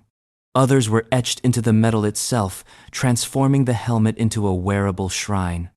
Picture a warrior charging into chaos, blood flying, armor clashing, and inside his helmet, nestled just above his brow, a prayer that reads, "O Lord, preserve me from death and deliver me from my enemies." It's a strange intersection of violence and faith. You're about to impale someone with a lance, but first, let's check in with Jesus. This practice wasn't just superstition. In a time when spiritual warfare was just as real as physical battle, knights believed they were part of a larger cosmic conflict. Their enemies weren't just Saracens or rival lords, they were agents of darkness. Having a literal word of God strapped to your head was like equipping a moral +5 helmet buff. Some helmets even had relics embedded in them. Fragments of bone, pieces of saintly cloth, tiny crosses, holy objects that added both weight and, presumably, metaphysical armor class. And while these helmet prayers didn't exactly stop arrows, they offered psychological comfort in a world where death was close, loud, and messy. It was faith forged into steel, theology hammered into survival gear. But not all knights had the luxury of divine gear. Some had to make do with surgical skills learned from chopping off heads, because in certain towns, the executioner also doubled as your local barber and surgeon. There were executioners who moonlighted as surgeons. In the Middle Ages, if you needed your appendix removed, a tooth pulled, or someone hanged at dawn, there was often one guy for all three jobs. Meet the town executioner, a man equally skilled in separating you from your head and separating your infected molar from your jaw. Because why hire multiple specialists when you can get all your bloodletting from one enthusiastic professional? You might think this was an administrative mistake. It wasn't. In many European towns, the executioner was literally required to act as barber-surgeon, because who else had the tools, the anatomical experience, and the stomach to deal with blood on a daily basis? These men were often social outcasts, feared, avoided, and sometimes required to live outside the town walls. But ironically, they were also essential public servants. People came to them for wounds, amputations, tumor removals, and yes, stylish haircuts. Nothing says multitasking like performing a lobotomy between beard trims. And while it sounds horrifying, executioners often had a better understanding of anatomy than the average physician. After all, they spent their days dismembering people with legal permission. They knew where joints bent, where tendons snapped, and how to minimize bleeding or maximize it depending on the context. Need a limb removed? The executioner had a bone saw. Got an abscess? He'd lance it. Want a hot shave before a festival? He probably had soap. It was a one-stop shop of blades, buckets, and bruised reputations. Of course, the downside was obvious. Going to the guy who beheaded your uncle last week to treat your ingrown toenail was awkward. People avoided them in public. They passed down their trade within families, often involuntarily. But when pus hit the fan, everyone remembered who had the sharpest knives in town. And if you think that's unsanitary, wait until you meet a royal who thought hygiene was optional, because up next is a queen who bathed so rarely it became a political statement, or maybe just a bad habit. Queen Elizabeth I refused to bathe regularly. Queen Elizabeth I, the Virgin Queen, the Gloriana, the woman who ruled England with fiery wit, poetic speeches, and the firm belief that soap was wildly optional. She reportedly took 1 bath a month, whether she needed it or not. And in case you're wondering, no, this was not a joke. It was a brag. Now, before you judge her too harshly, remember, this was the 16th century. Water was suspect, baths were risky. There was a legitimate belief floating around that opening your pores, that is to say, getting wet, could let in disease, miasmas, demons, or whatever else medieval medicine was cooking up that week. So, in a stunning twist of history, being dirty was considered cleaner. And Elizabeth wasn't slumming it alone. Royalty across Europe were basically walking perfumed laundry baskets. Instead of bathing, they powdered themselves, sprinkled rosewater, changed clothes frequently, because linen was cheaper than understanding germs. But Elizabeth took this to queenly extremes. She wore layers of heavy makeup, especially the infamous Venetian ceruse, a delightful concoction of white lead and vinegar. Toxic? Absolutely. But hey, if your skin glows while your organs fail, that's fashion. Combine that with a once-a-month scrub and the occasional public appearance in a dress that weighed more than most toddlers, and you've got an icon of Renaissance hygiene that smelled like authority and regret. Her courtiers weren't much better. Her palaces were ornate, glittering, and filled with nobles who also believed that washing too often might kill them. Chamber pots overflowed. Aromatic herbs were stuffed into corners. Incense wafted through halls not just for mood but for damage control. Despite this, Elizabeth was no slob. She was meticulous in appearance, obsessed with image, and utterly commanding. You just wouldn't want to stand downwind during court. So while she defeated the Spanish Armada and dominated the Elizabethan stage, her hygiene habits remind us, sometimes history is led by people who change the world without ever changing their bathwater. And if you thought that was gross, brace yourself, because up next is a Roman dental tip that's even more disturbing. Let's talk about the time people used urine as mouthwash. Ancient Romans used urine as mouthwash. There are ancient beauty hacks. And then there's brushing your teeth with pee. Yes, you read that correctly. The Romans, brilliant engineers and poets, though they were, had some deeply questionable dental practices, and one of their all-time favorites was urine-based mouthwash. The logic, bizarrely, wasn't entirely off base. Urine contains ammonia, which is a decent cleaning agent. So, in the absence of Colgate and fluoride, some Romans believed that rinsing with wee would whiten teeth, fight decay, and freshen breath if not socially, then at least chemically. And this wasn't a secret shame. This was openly sold in shops. In fact, so popular was the trend that urine became a taxable commodity. Emperor Vespasian even imposed a pee tax, officially known as the vectigal urinae, on public urinals. His son complained about it, to which Vespasian famously replied, "Pecunia non olet." Money doesn't stink. That quote, by the way, has survived to this day.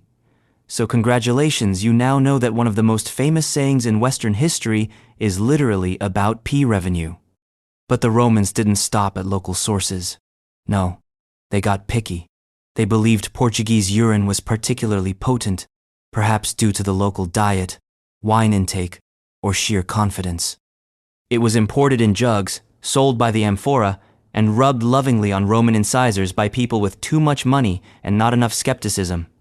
Imagine walking into a Roman dentist's office and being offered a goblet of warm Iberian pee to gargle. Now imagine paying extra for the aged batch. What's fascinating is how matter-of-fact they were about it. For all their engineering marvels, their aqueducts and temples, the Romans somehow missed the memo that the stuff you flush should not be the stuff you swish. And yet, their teeth? Surprisingly decent. Probably thanks more to a lack of processed sugar than their commitment to urological oral hygiene. But while Romans were polishing their molars with pee, one Persian king was busy turning the desert into a cooling oasis. And no, it didn't involve plumbing. It involved an air-conditioned tent. You heard that right? A Persian king had a tent with air conditioning. Long before Dyson, or even the invention of electric fans, there was King Qusair Amrah, a ruler who lived in the unforgiving heat of the Middle Eastern desert and said, "I will not be sweating today. Thank you very much." His solution? Air conditioning, in a tent, in the 8th century. This wasn't magic. This was ancient engineering meets royal entitlement. The tent was no ordinary canvas affair. It was a carefully designed structure with ventilation flaps, shaded layers, and most importantly, water-soaked reed mats lining the inner walls. As the hot desert wind passed through the tent, it flowed across the damp reeds, cooling the air via evaporation and creating a surprisingly chill interior. Think of it as a medieval swamp cooler, but for kings only. This kind of evaporative cooling wasn't unique to Persia, but Qusair's tent was legendary. Travelers and emissaries recorded stories of stepping from scorching dunes into a mobile palace of cool, fragrant air, scented with herbs and damp linen. It was like entering a dream or a primitive spa day sponsored by absolute monarchy. And let's not overlook the optics. In a region where most people sweltered, the king floated on cushions, sipping pomegranate juice in a portable fridge made of reeds and prestige. It wasn't just luxury, it was political theater. Nothing says divine right like not sweating while others melt. The brilliance here is that this wasn't a one-off indulgence. It was part of a broader culture of climate engineering in the Islamic world, from wind towers in Persia to underground qanats and garden layouts designed to funnel cool air. But the tent? That was the flex. It's a reminder that technological ambition isn't tied to time, it's tied to motivation. And a hot, cranky king with enough money and architects to spare can essentially invent HVAC 2 millennia early. So while his enemies baked under the sun, Qusair chilled under woven reeds, probably wondering what it felt like to sweat. And in medieval Europe, sweating was about to get more emotional because even dogs were getting full-blown Christian burials. In medieval Europe, animals were given Christian burials. Medieval Europe was not known for subtlety. They burned witches, launched holy wars, and thought comets were angry sky omens. But oddly, beneath all that fire and brimstone was a surprisingly tender corner of the cultural psyche where a dog could get a full Christian burial, coffin, tombstone, and all. Now, this wasn't standard practice. Most animals were, well, animals. They lived, they worked, they died, end of story. But occasionally, one would rise above the species barrier and earn the medieval equivalent of a passport to heaven. Maybe it was a heroic dog who saved a child, or a nobleman's beloved companion, or a cat that killed just the right number of plague-carrying rats to earn sainthood in someone's backyard. When that happened, the animal didn't just get buried. It got ceremony. There are actual records of animals being interred in hallowed ground, complete with little stone markers, sometimes even inscribed with Latin epitaphs. Imagine walking through a medieval churchyard and stumbling upon a tiny grave that reads, "Here lies Balthazar, loyal to the end." You'd assume it was a monk. Surprise, it's a greyhound. This practice blurred the lines between species and salvation. Theologically, it made zero sense. The church was very clear. Animals didn't have immortal souls. But people didn't care. If your dog loved you more than your own family did, why shouldn't he get a spot by the chapel? And sometimes, the line was political. Wealthy patrons could pressure local clergy to bend the rules for Fluffy. After all, if you're funding the new roof on the nave, maybe your favorite falcon gets a grave near the altar. It's a weirdly sweet contradiction, a culture that saw animals as both beasts of burden and potential saints. Maybe, deep down, even the most pious villagers knew, if anyone deserved heaven, it was probably the dog. And while Europe was burying dogs in consecrated dirt, Spain was waging its own kind of moral panic this time against a very different kind of temptation, one made of chocolate. The Spanish Inquisition banned chocolate. Briefly, you know what the Spanish Inquisition feared? Heresy, witchcraft, satanic rituals, and for a brief, deliciously absurd moment, in the 16th century hot chocolate. Yes, the creamy, bittersweet delight of cacao was once considered so spiritually suspicious it triggered moral alarms in the Catholic Church. Why? Because it was pleasurable. And in Inquisition-era Spain, anything that tasted good, felt good, or made you briefly forget that life was suffering was immediately suspicious. When cacao arrived from the Americas, it didn't take long for European elites to get hooked. The Aztecs had used it ceremonially, religiously, and, yes, stimulatingly. Europeans quickly turned it into a fashionable drink, mixing it with sugar, cinnamon, and sometimes chili, turning what was once a sacred Mesoamerican ritual into an elite sipping session for Jesuits and monarchs. But therein lay the problem. When should you drink it? Fasting was a big deal in Catholic tradition, and the rules were strict. Eating during a fast was sinful. But what about drinking chocolate? Did it count? Was it nourishment? Was it a luxury? Was it gasp a vehicle for satanic indulgence? Some clergy said yes. Others fought back, insisting it was medicinal. A heated theological debate broke out, complete with angry monks, quill-penned manifestos, and probably a few very tense breakfasts. For a time, some inquisitors even banned it. Chocolate became culinary contraband, linked to lust, excess, and devil worship. Rumors swirled of witches using it in black masses. Some even claimed it stirred carnal desires, which, to be fair, chocolate still does. Eventually, the church calmed down. A papal ruling clarified that drinking chocolate during a fast was acceptable, assuming no dairy was added. So basically, almond milk was fine, but sinning with cream was eternal damnation. It's a story so ridiculous, it could only come from a society that simultaneously feared Satan and invented churros. But if chocolate sparked theological crisis, it had nothing on the emperors who tried to cheat death with mercury and instead just gave themselves a head start. Some Chinese emperors ate mercury to live forever. It's one of history's most poetic ironies. Emperors who ruled with godlike power, absolute wealth, and armies at their command, all terrified of the one thing they couldn't conquer: death. So what did some Chinese emperors do? They ate mercury, on purpose, frequently, as a health tonic.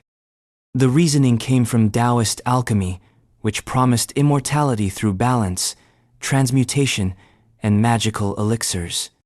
Mercury, silvery, mysterious, able to kill bacteria, and, everything else, was seen as a divine substance.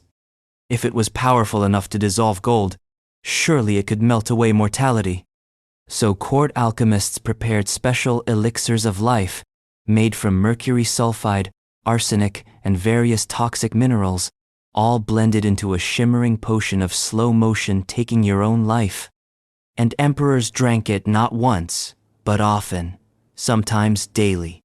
They believed it would purify the body, strengthen spirit, extend life. The result? Tremors, hair loss, insanity, coma, death. It didn't stop them. Emperor after emperor fell for the same fatal promise. Some even demanded stronger doses after seeing early effects, mistaking symptoms of mercury poisoning for signs of spiritual purging. Nothing says divine cleansing like projectile vomiting and brain damage. The tragedy here isn't just in the deaths, it's in the desperation. These were men who had everything except control over time. And so they chugged poison dressed as salvation, hoping that enough magic might outrun mortality. The tombs of these emperors still leak mercury today, traces found in ancient chambers, sealed off for centuries. It's their legacy, ambition, wealth, delusion, and poison that outlived them all. And while emperors were chasing eternal life, another legendary group was facing trial not for poison, but for kissing cats, because apparently that's where heresy starts. The Knights Templar were accused of kissing cats. When the Knights Templar were dragged into court in the early 1302, everyone expected the usual charges: political treachery, hoarding wealth, maybe some light heresy. What no one expected was the accusation that these elite warrior monks were holding secret rituals involving making out with cats. Yes, that's what it came to. The Templars, once heroes of the Crusades and protectors of pilgrims, had grown too rich, too powerful, and too annoyingly independent for King Philip IV of France. So he did what any insecure monarch with a grudge and a debt to pay would do. He weaponized the Inquisition, arrested the Templars en masse, and accused them of, among other things, worshipping a severed cat head named Baphomet. Not just worshipping it, kissing it, reverently, perhaps sensually. The records are vague and disturbingly creative. The accusations didn't stop there. Prosecutors claimed the Templars spit on crosses, engaged in blasphemous initiation rites, and participated in rituals designed to renounce Christ and replace him with feline-focused devotion. This, according to the court, was all part of some bizarre satanic conspiracy disguised in chainmail and funded by banking. Of course, these confessions were extracted under torture. Surprise! When you stretch a man on a rack and roast his feet over a fire, he'll eventually admit to kissing anything: cats, frogs, or the Pope himself. Still, the damage was done. The image stuck. Mysterious warrior monks bowing to fluffy idols in torchlit ceremonies. Never mind that the Templars were largely bureaucratic by this point, managing estates and financial networks. In the court of medieval public opinion, kissing cats was more memorable than collecting taxes.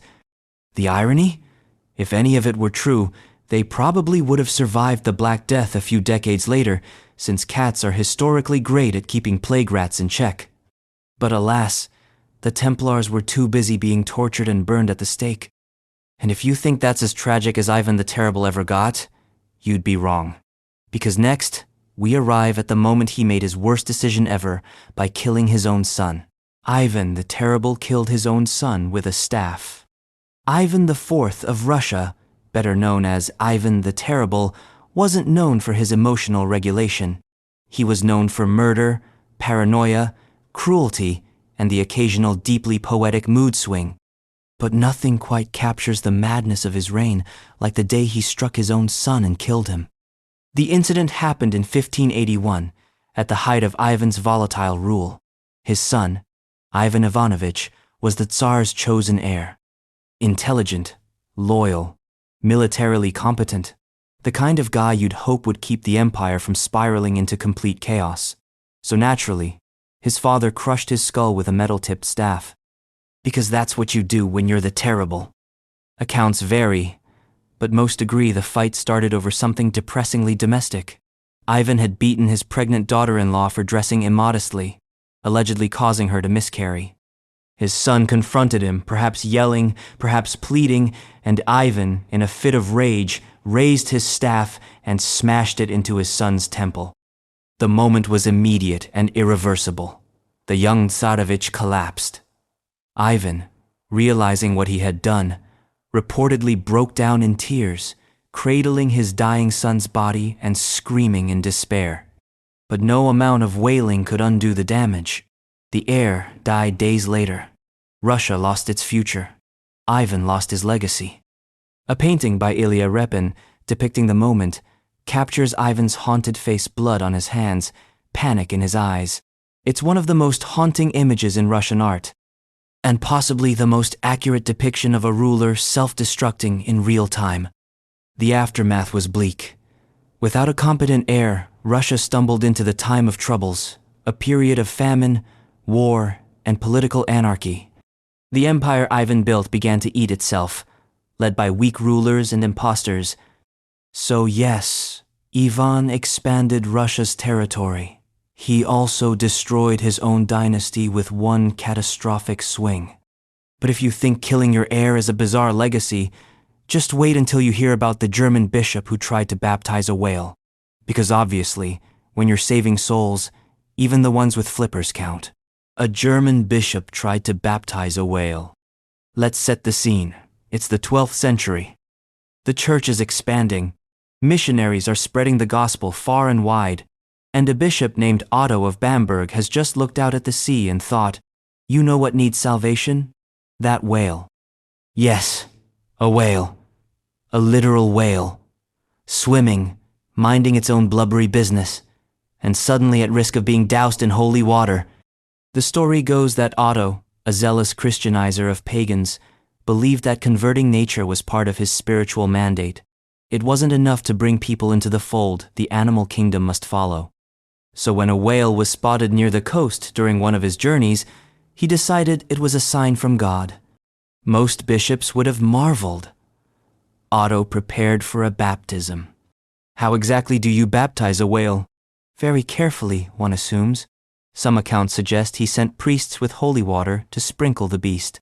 Others say he shouted prayers at it from the shoreline. Either way, the whale did not respond with an amen. It simply vanished into the sea, presumably very confused and very damp. Now, was Otto serious? Hard to say. Maybe he was making a theatrical gesture to awe the locals. Maybe he was drunk. Or maybe, just maybe, he was operating under the belief that everything needed saving, even the things that couldn't talk, sin, or tithe. In any case, the event became legend. Otto's whale baptism has been cited in sermons, songs, and countless history sidebars under the category of, wait, that really happened? It's a moment that walks the line between holy devotion and comedic farce. A man so determined to serve God that he attempted to convert sea life. Move over, Aquaman. The church got there first. But while whales were getting spritzed for salvation, back on dry land, people were worried about something far more sinister. Roosters laying eggs. And no, they weren't worried about biology. They were worried those eggs would hatch monsters. People believed roosters could lay eggs and spawn basilisks. Let's talk about one of medieval Europe's strangest, most biologically confused nightmares. The basilisk. No, not the Harry Potter one. We're talking about the OG version. A mythical creature so deadly that just looking at it could kill you, and whose origin story involved a rooster laying an egg. Yes, a rooster. According to popular belief, if a rooster laid an egg, an already alarming premise, and that egg was incubated by a toad or a snake, it would hatch into a basilisk. A chimera of nightmares, part serpent, part chicken, all murder. Some said it had the wings of a bat, the tail of a snake, and a gaze that could turn you to stone or kill you instantly. Others just called it the devil's chicken. So naturally, people were terrified of rooster eggs. Farmers and villagers went on rooster egg hunts. Entire medieval communities would examine hen houses with theological intensity, looking for any suspicious behavior from their male poultry. Roosters acting a little too broody? That's a heretic. Burn the coop. One odd-shaped egg, smash it before it hatches Satan. There are reports of towns executing roosters for allegedly laying eggs. And by executing, we mean the full show. Trials, guilty verdicts, and public beheadings. Because the only thing worse than a chicken pretending to be a mother was a chicken creating a monster. It's not that they didn't understand biology, it's that they didn't care. Myth overruled logic, fear trumped science. If enough terrified peasants believe a rooster egg can unleash a death-gaze lizard, you best believe someone's going to jail. The basilisk itself became a metaphor for sin, pride, heresy, a creature born of unnatural acts and improper order. And in a deeply hierarchical society, where even animals had prescribed roles, a male laying an egg was a threat to the divine blueprint. And speaking of creatures meeting unnatural ends, the next guy to rewrite the rules of cruelty was none other than Genghis Khan, who decided that spilling blood was rude and invented a new way to kill that was somehow even worse. Genghis Khan outlawed the slaughter of animals by cutting. Genghis Khan history's favorite contradiction. A man who built the largest contiguous empire the world has ever known, unified warring tribes, established a postal system, and also burned entire cities to the ground.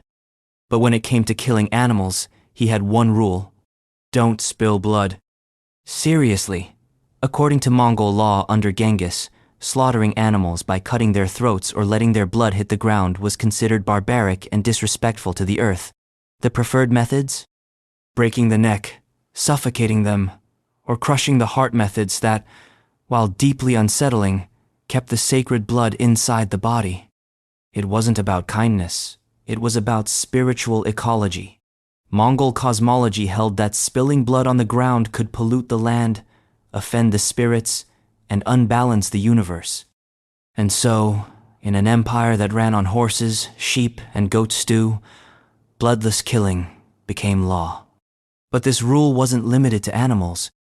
Captured enemies, particularly high-ranking ones, were also executed without bloodshed, sometimes rolled up in carpets and trampled by horses.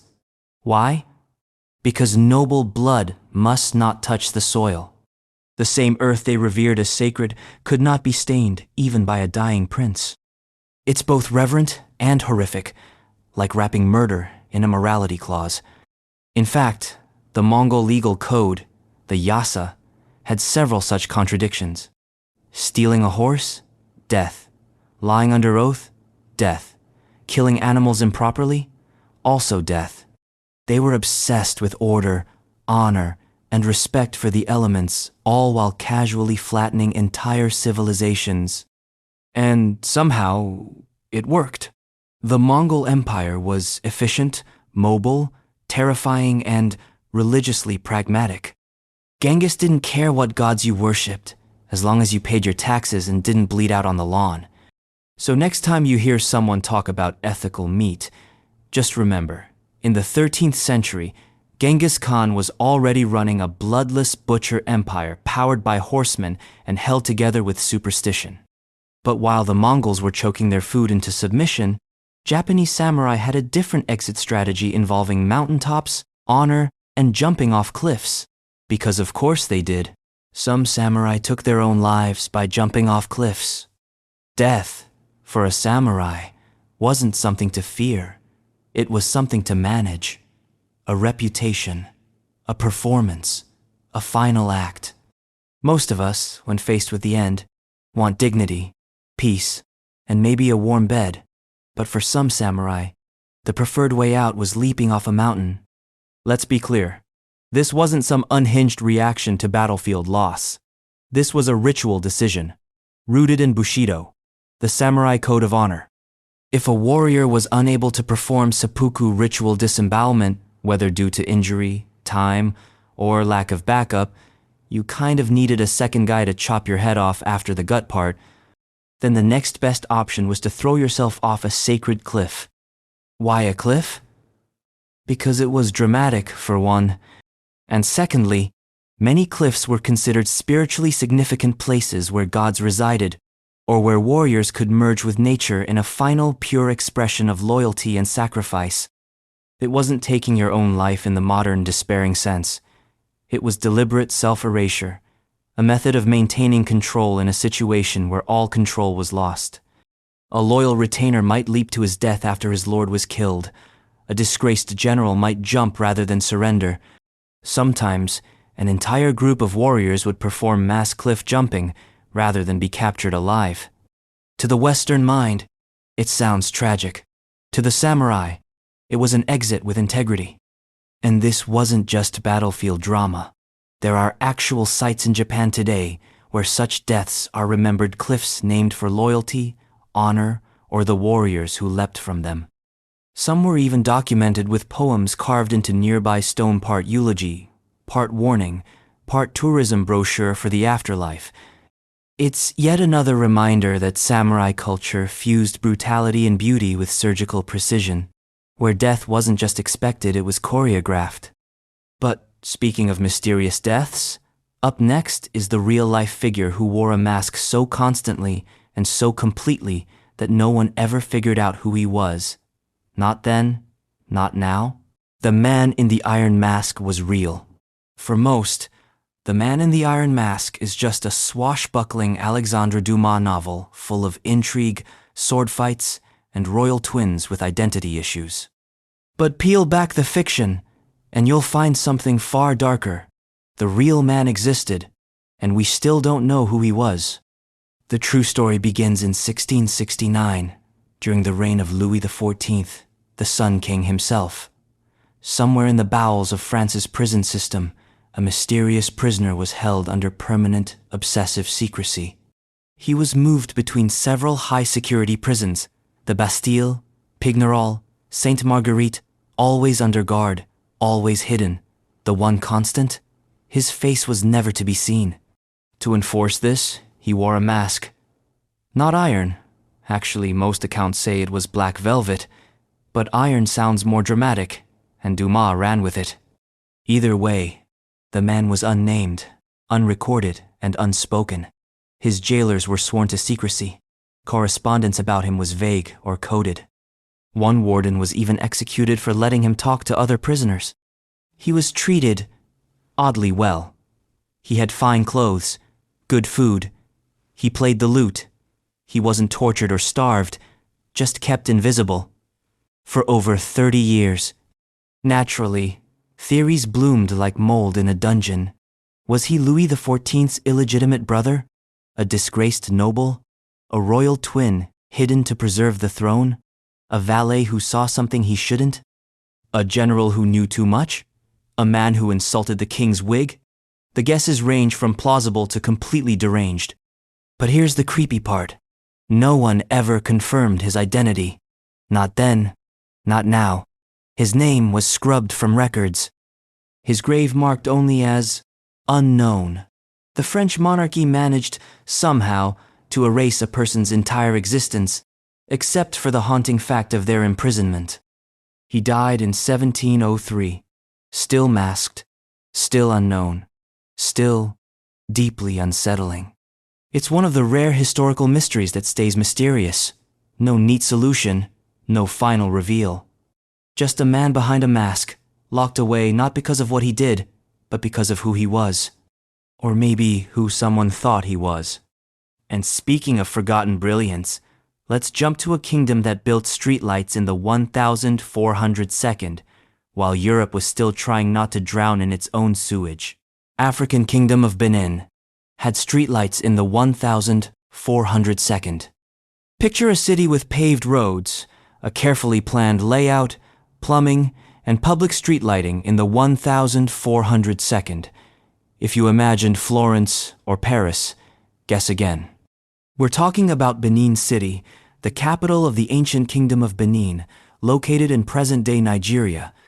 At its peak, Benin City was a technological marvel, a place that made European visitors stop and ask, "Wait, how is this not on our maps?" Because not only was it advanced, it was organized, efficient, and stunningly clean, three things medieval Europe absolutely was not. The city's streets were laid out in a grid pattern, with massive earthworks and moats for defense. Its houses were built with symmetry, and its palace complex was a sprawling architectural masterpiece. But one of the most incredible features? Palm oil street lamps. Yes, streetlights. These were torches mounted on poles, filled with thick, slow-burning palm oil that provided light through the night. Guards would maintain them, and they gave the city a soft glow after dark, a literal beacon of civilization, while London was still using chamber pots as city planning. European visitors in the 15th and 16th centuries wrote about Benin City in near disbelief. Some described it as wider than any street in London and cleaner than any place in Europe. The Portuguese, in particular, were stunned. One explorer noted how the city had no beggars, and everyone seemed surprisingly well organized for people who hadn't been properly discovered yet. Which is, of course, the painful irony. Because despite their awe, Europe didn't update the narrative. The myth of Africa as backward, tribal, and stagnant continued for centuries, while cities like Benin had already mastered urban planning and public lighting before half of Europe had learned to read. And the really tragic twist?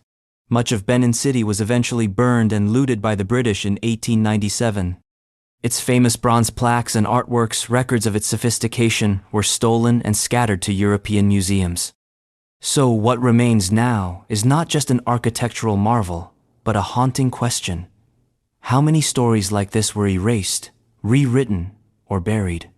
But not every imperial power ran on oil and grace. Some ran on spies, backstabbing, and eunuchs who doubled as secret agents. And no one did that quite like Ming China.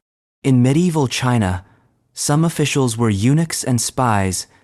If you're imagining eunuchs as passive court servants, quietly polishing jade and whispering poetry, stop. In Ming Dynasty China, eunuchs weren't just palace fixtures. They were kingmakers, information brokers, and sometimes full-blown political assassins. Their rise to power was baked into the system. Because they couldn't have families, eunuchs were seen as safe, less likely to build dynasties or betray emperors.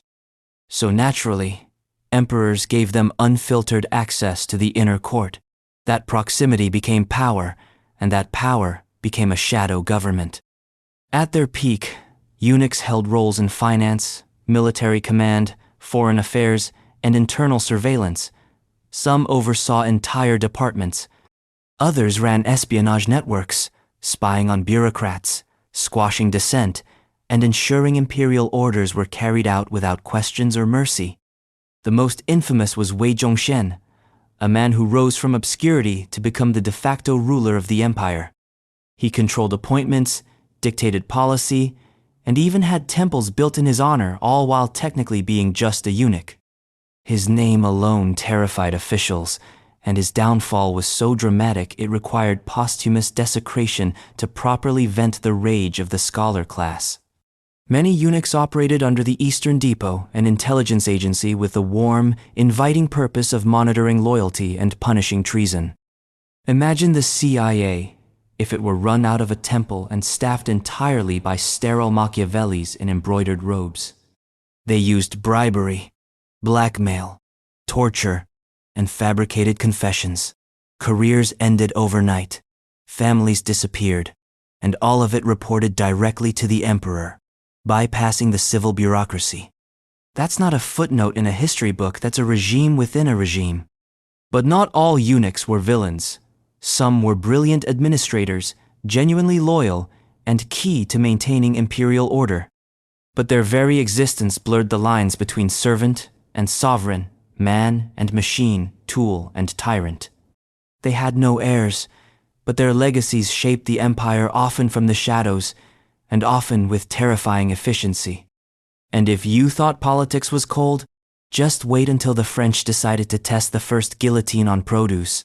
Because when you're inventing a head removal device, why not start with a cabbage?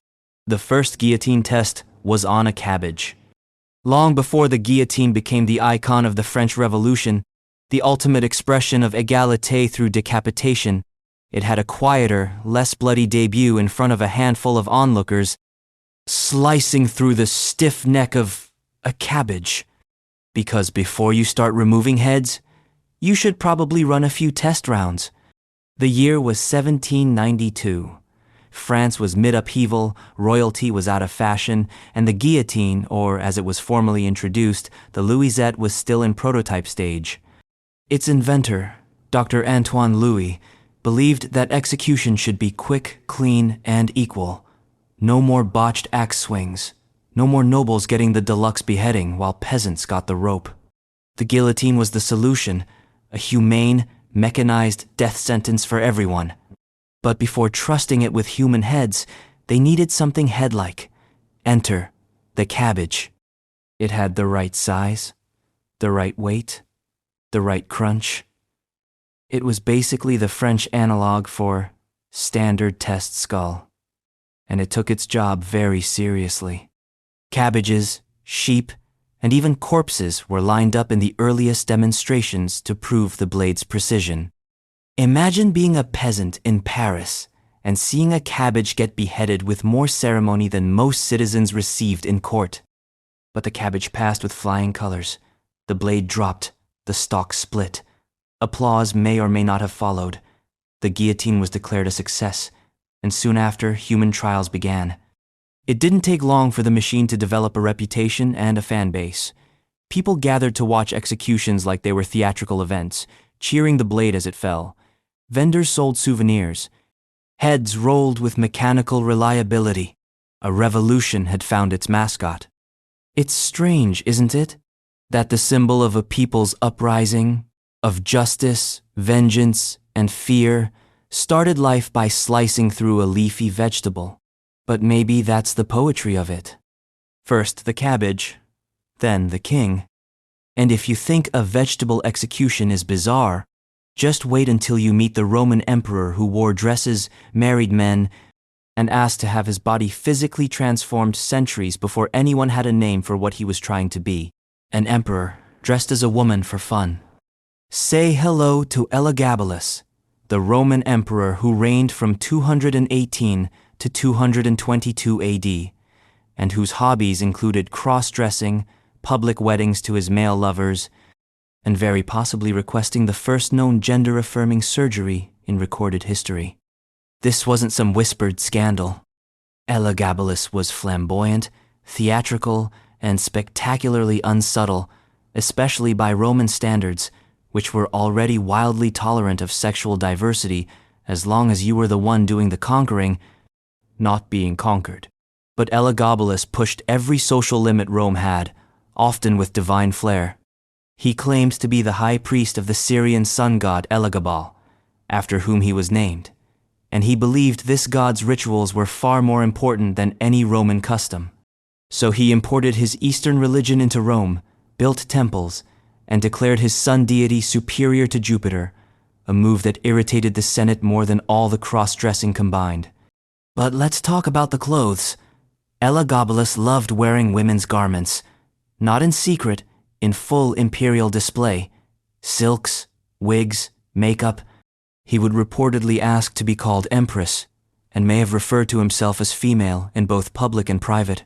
He didn't just bend gender roles, he danced on them in high heels. And then came the surgery request. Ancient sources say he offered vast sums of money to any physician who could transform his body to match the way he saw himself. In modern terms, that's a deeply complicated, deeply human expression centuries before such language even existed. Was he transgender? That word didn't exist. Was he queer? Definitely. Was he mentally unstable? Maybe. Was he trying to become a goddess? Possibly all of the above. Of course, Roman historians hated him, and by hated, we mean wrote entire smear campaigns against his sexuality, his religion, and his fashion sense. When he was finally assassinated at age 18, they threw his body in the Tiber River and tried to erase his memory entirely, which only ensured he'd become legend. But Elagabalus remains one of the most fascinating figures in history, part emperor, part priestess, part gender-bending icon with a flair for chaos.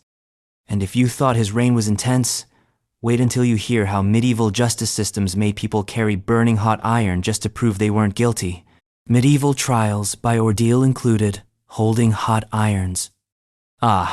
Medieval Europe where truth was subjective, torture was evidence, and the best way to prove your innocence was to pick up a red-hot iron bar with your bare hands. No lawyers, no appeals, just you, a lump of searing metal, and the grace of God. This wasn't metaphor. It was an actual legal practice called the trial by ordeal, and it came in a variety of horrifying flavors: scalding water, firewalking, even drowning. But one of the most infamous involved the hot iron test, a ritual designed to let divine judgment speak through second-degree burns. Here's how it worked. You're accused of a crime, maybe theft, adultery, or witchcraft. You plead innocence. The court, in its divine wisdom, decides to test your claim by making you carry a burning piece of iron across a specific distance. If your hands healed cleanly within 3 days, God had clearly intervened. You were innocent. If not, guilty. Also, possibly dead. This wasn't just a backwoods superstition. It was church-approved. Priests officiated. Ceremonies were held.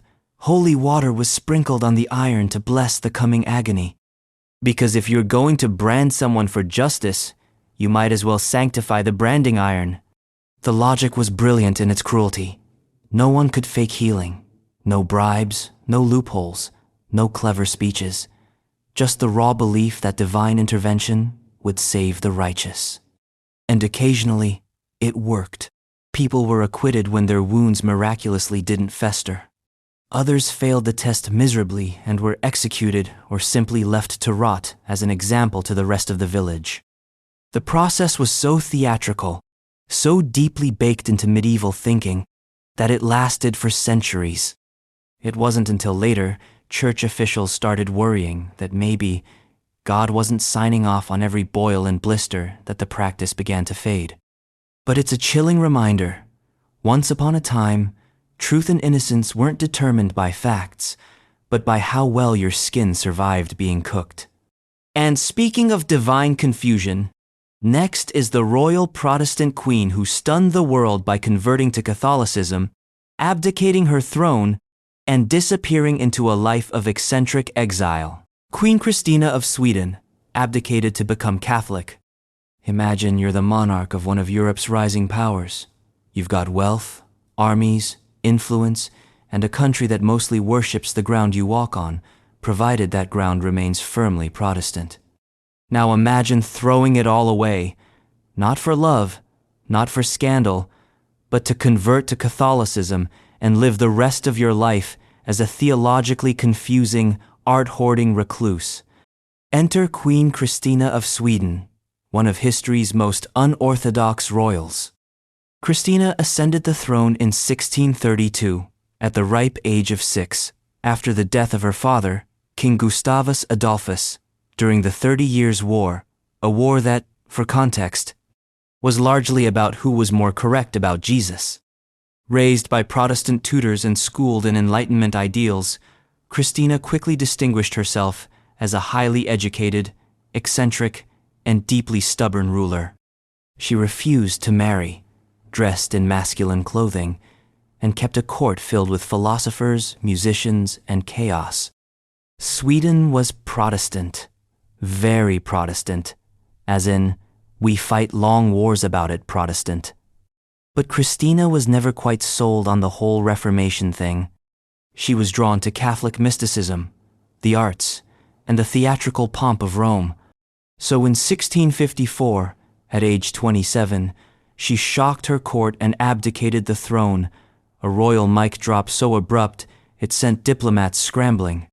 She then left Sweden in disguise, crossed Europe, and made a grand entrance into Rome, where she publicly converted to Catholicism, scandalizing Protestants across the continent. The Pope welcomed her like a lost daughter of the Church. She responded by demanding her own palace, befriending cardinals, and collecting art like it was going out of style. Her later years were a whirlwind of eccentricity. She flirted with philosophers, tried and failed to take the throne of Naples, threw lavish parties, and funded her lifestyle by constantly begging for money from the Vatican and various monarchs. She became both celebrated and resented, a walking contradiction. A Protestant queen turned Catholic zealot, living in a borrowed palace and refusing to ever be normal.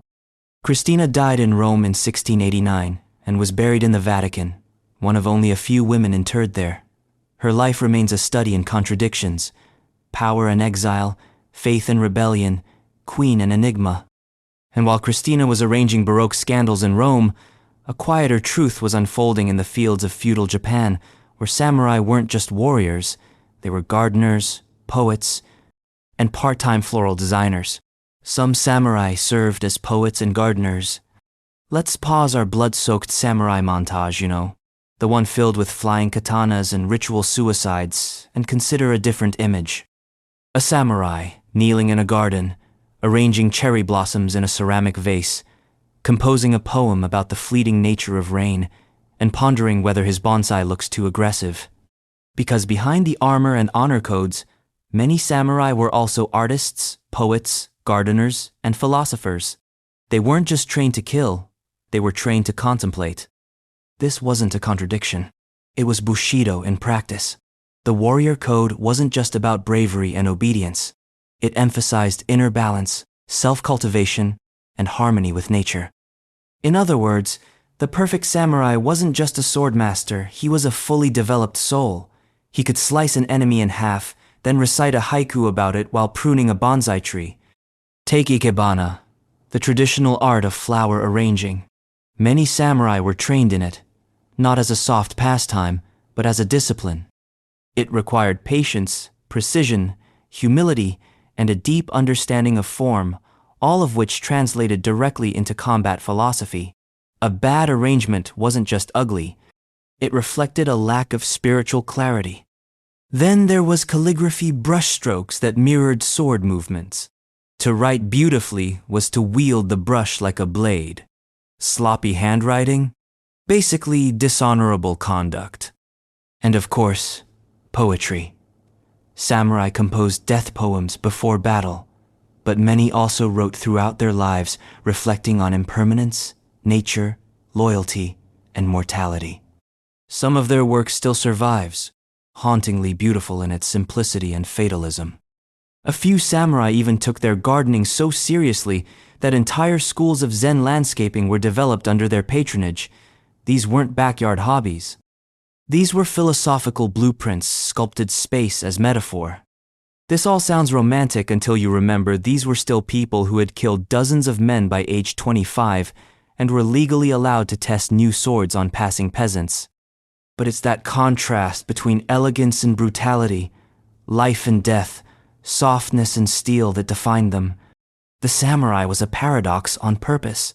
And speaking of paradoxes, our next stop is in ancient India, where surgeons were rebuilding noses centuries before Europe even figured out that bloodletting was counterproductive. Ancient India had surgical techniques, centuries ahead of Europe. Before European doctors were applying leeches to headaches and calling it a career, ancient Indian physicians were performing complex surgeries with tools and techniques so advanced, they wouldn't be out of place in a modern textbook. At the heart of this medical miracle was Sushruta, a 6th century BCE physician, often called the father of surgery. He lived in what is now northern India and compiled a massive text known as the Sushruta Samhita, a work that outlined over 300 surgical procedures, described more than 120 instruments, and covered everything from cataract removal to plastic surgery. Yes, plastic surgery. In ancient India, one of the most famous techniques Sushruta described was rhinoplasty, or nasal reconstruction. At the time, noses were commonly severed as punishment for crimes or as a brutal form of humiliation in war and society. Rather than letting people walk around faceless, Indian surgeons developed a method using skin from the forehead, creating what's known today as the Indian flap technique, still used in modern reconstructive surgery. This wasn't crude experimentation. These were systematic procedures with sanitation protocols, pre-op and post-op care, and anesthesia using herbal sedatives. While Europe was busy debating whether bathing was sinful, Indian doctors were already running organized medical schools and dissecting cadavers to understand anatomy. They used tools like scalpels, forceps, needles, and even prosthetics. They understood blood vessels, recognized infections, and practiced wound cleaning and cauterization. All of this in an age when most Western healers still thought pus was a sign of divine healing. And here's the kicker. This medical knowledge was passed down, refined, and widely practiced across generations, only to be dismissed or forgotten by colonial medicine, which later rebranded many of these techniques as European discoveries. So while the West was bleeding out its patients and calling it a cure, ancient Indian physicians were literally rebuilding faces, correcting cataracts, and writing surgical manuals that still make modern surgeons raise an eyebrow. And in our next tale, we leave behind scalpels and sutures for something softer, a story of a powerful emperor who risked everything not for power or conquest, but for a fruit, specifically melons. Yes, melons. Babur, founder of the Mughal Empire, loved melons. Some conquerors ride into history on war elephants, others on religious conviction.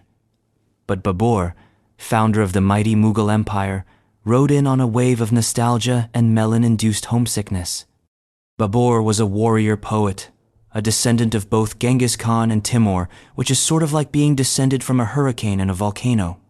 He was a brilliant tactician, a lover of gardens, a chronicler of his own legacy, and a man with a very specific weakness: melons from Central Asia. Not just a casual appreciation. This was obsession.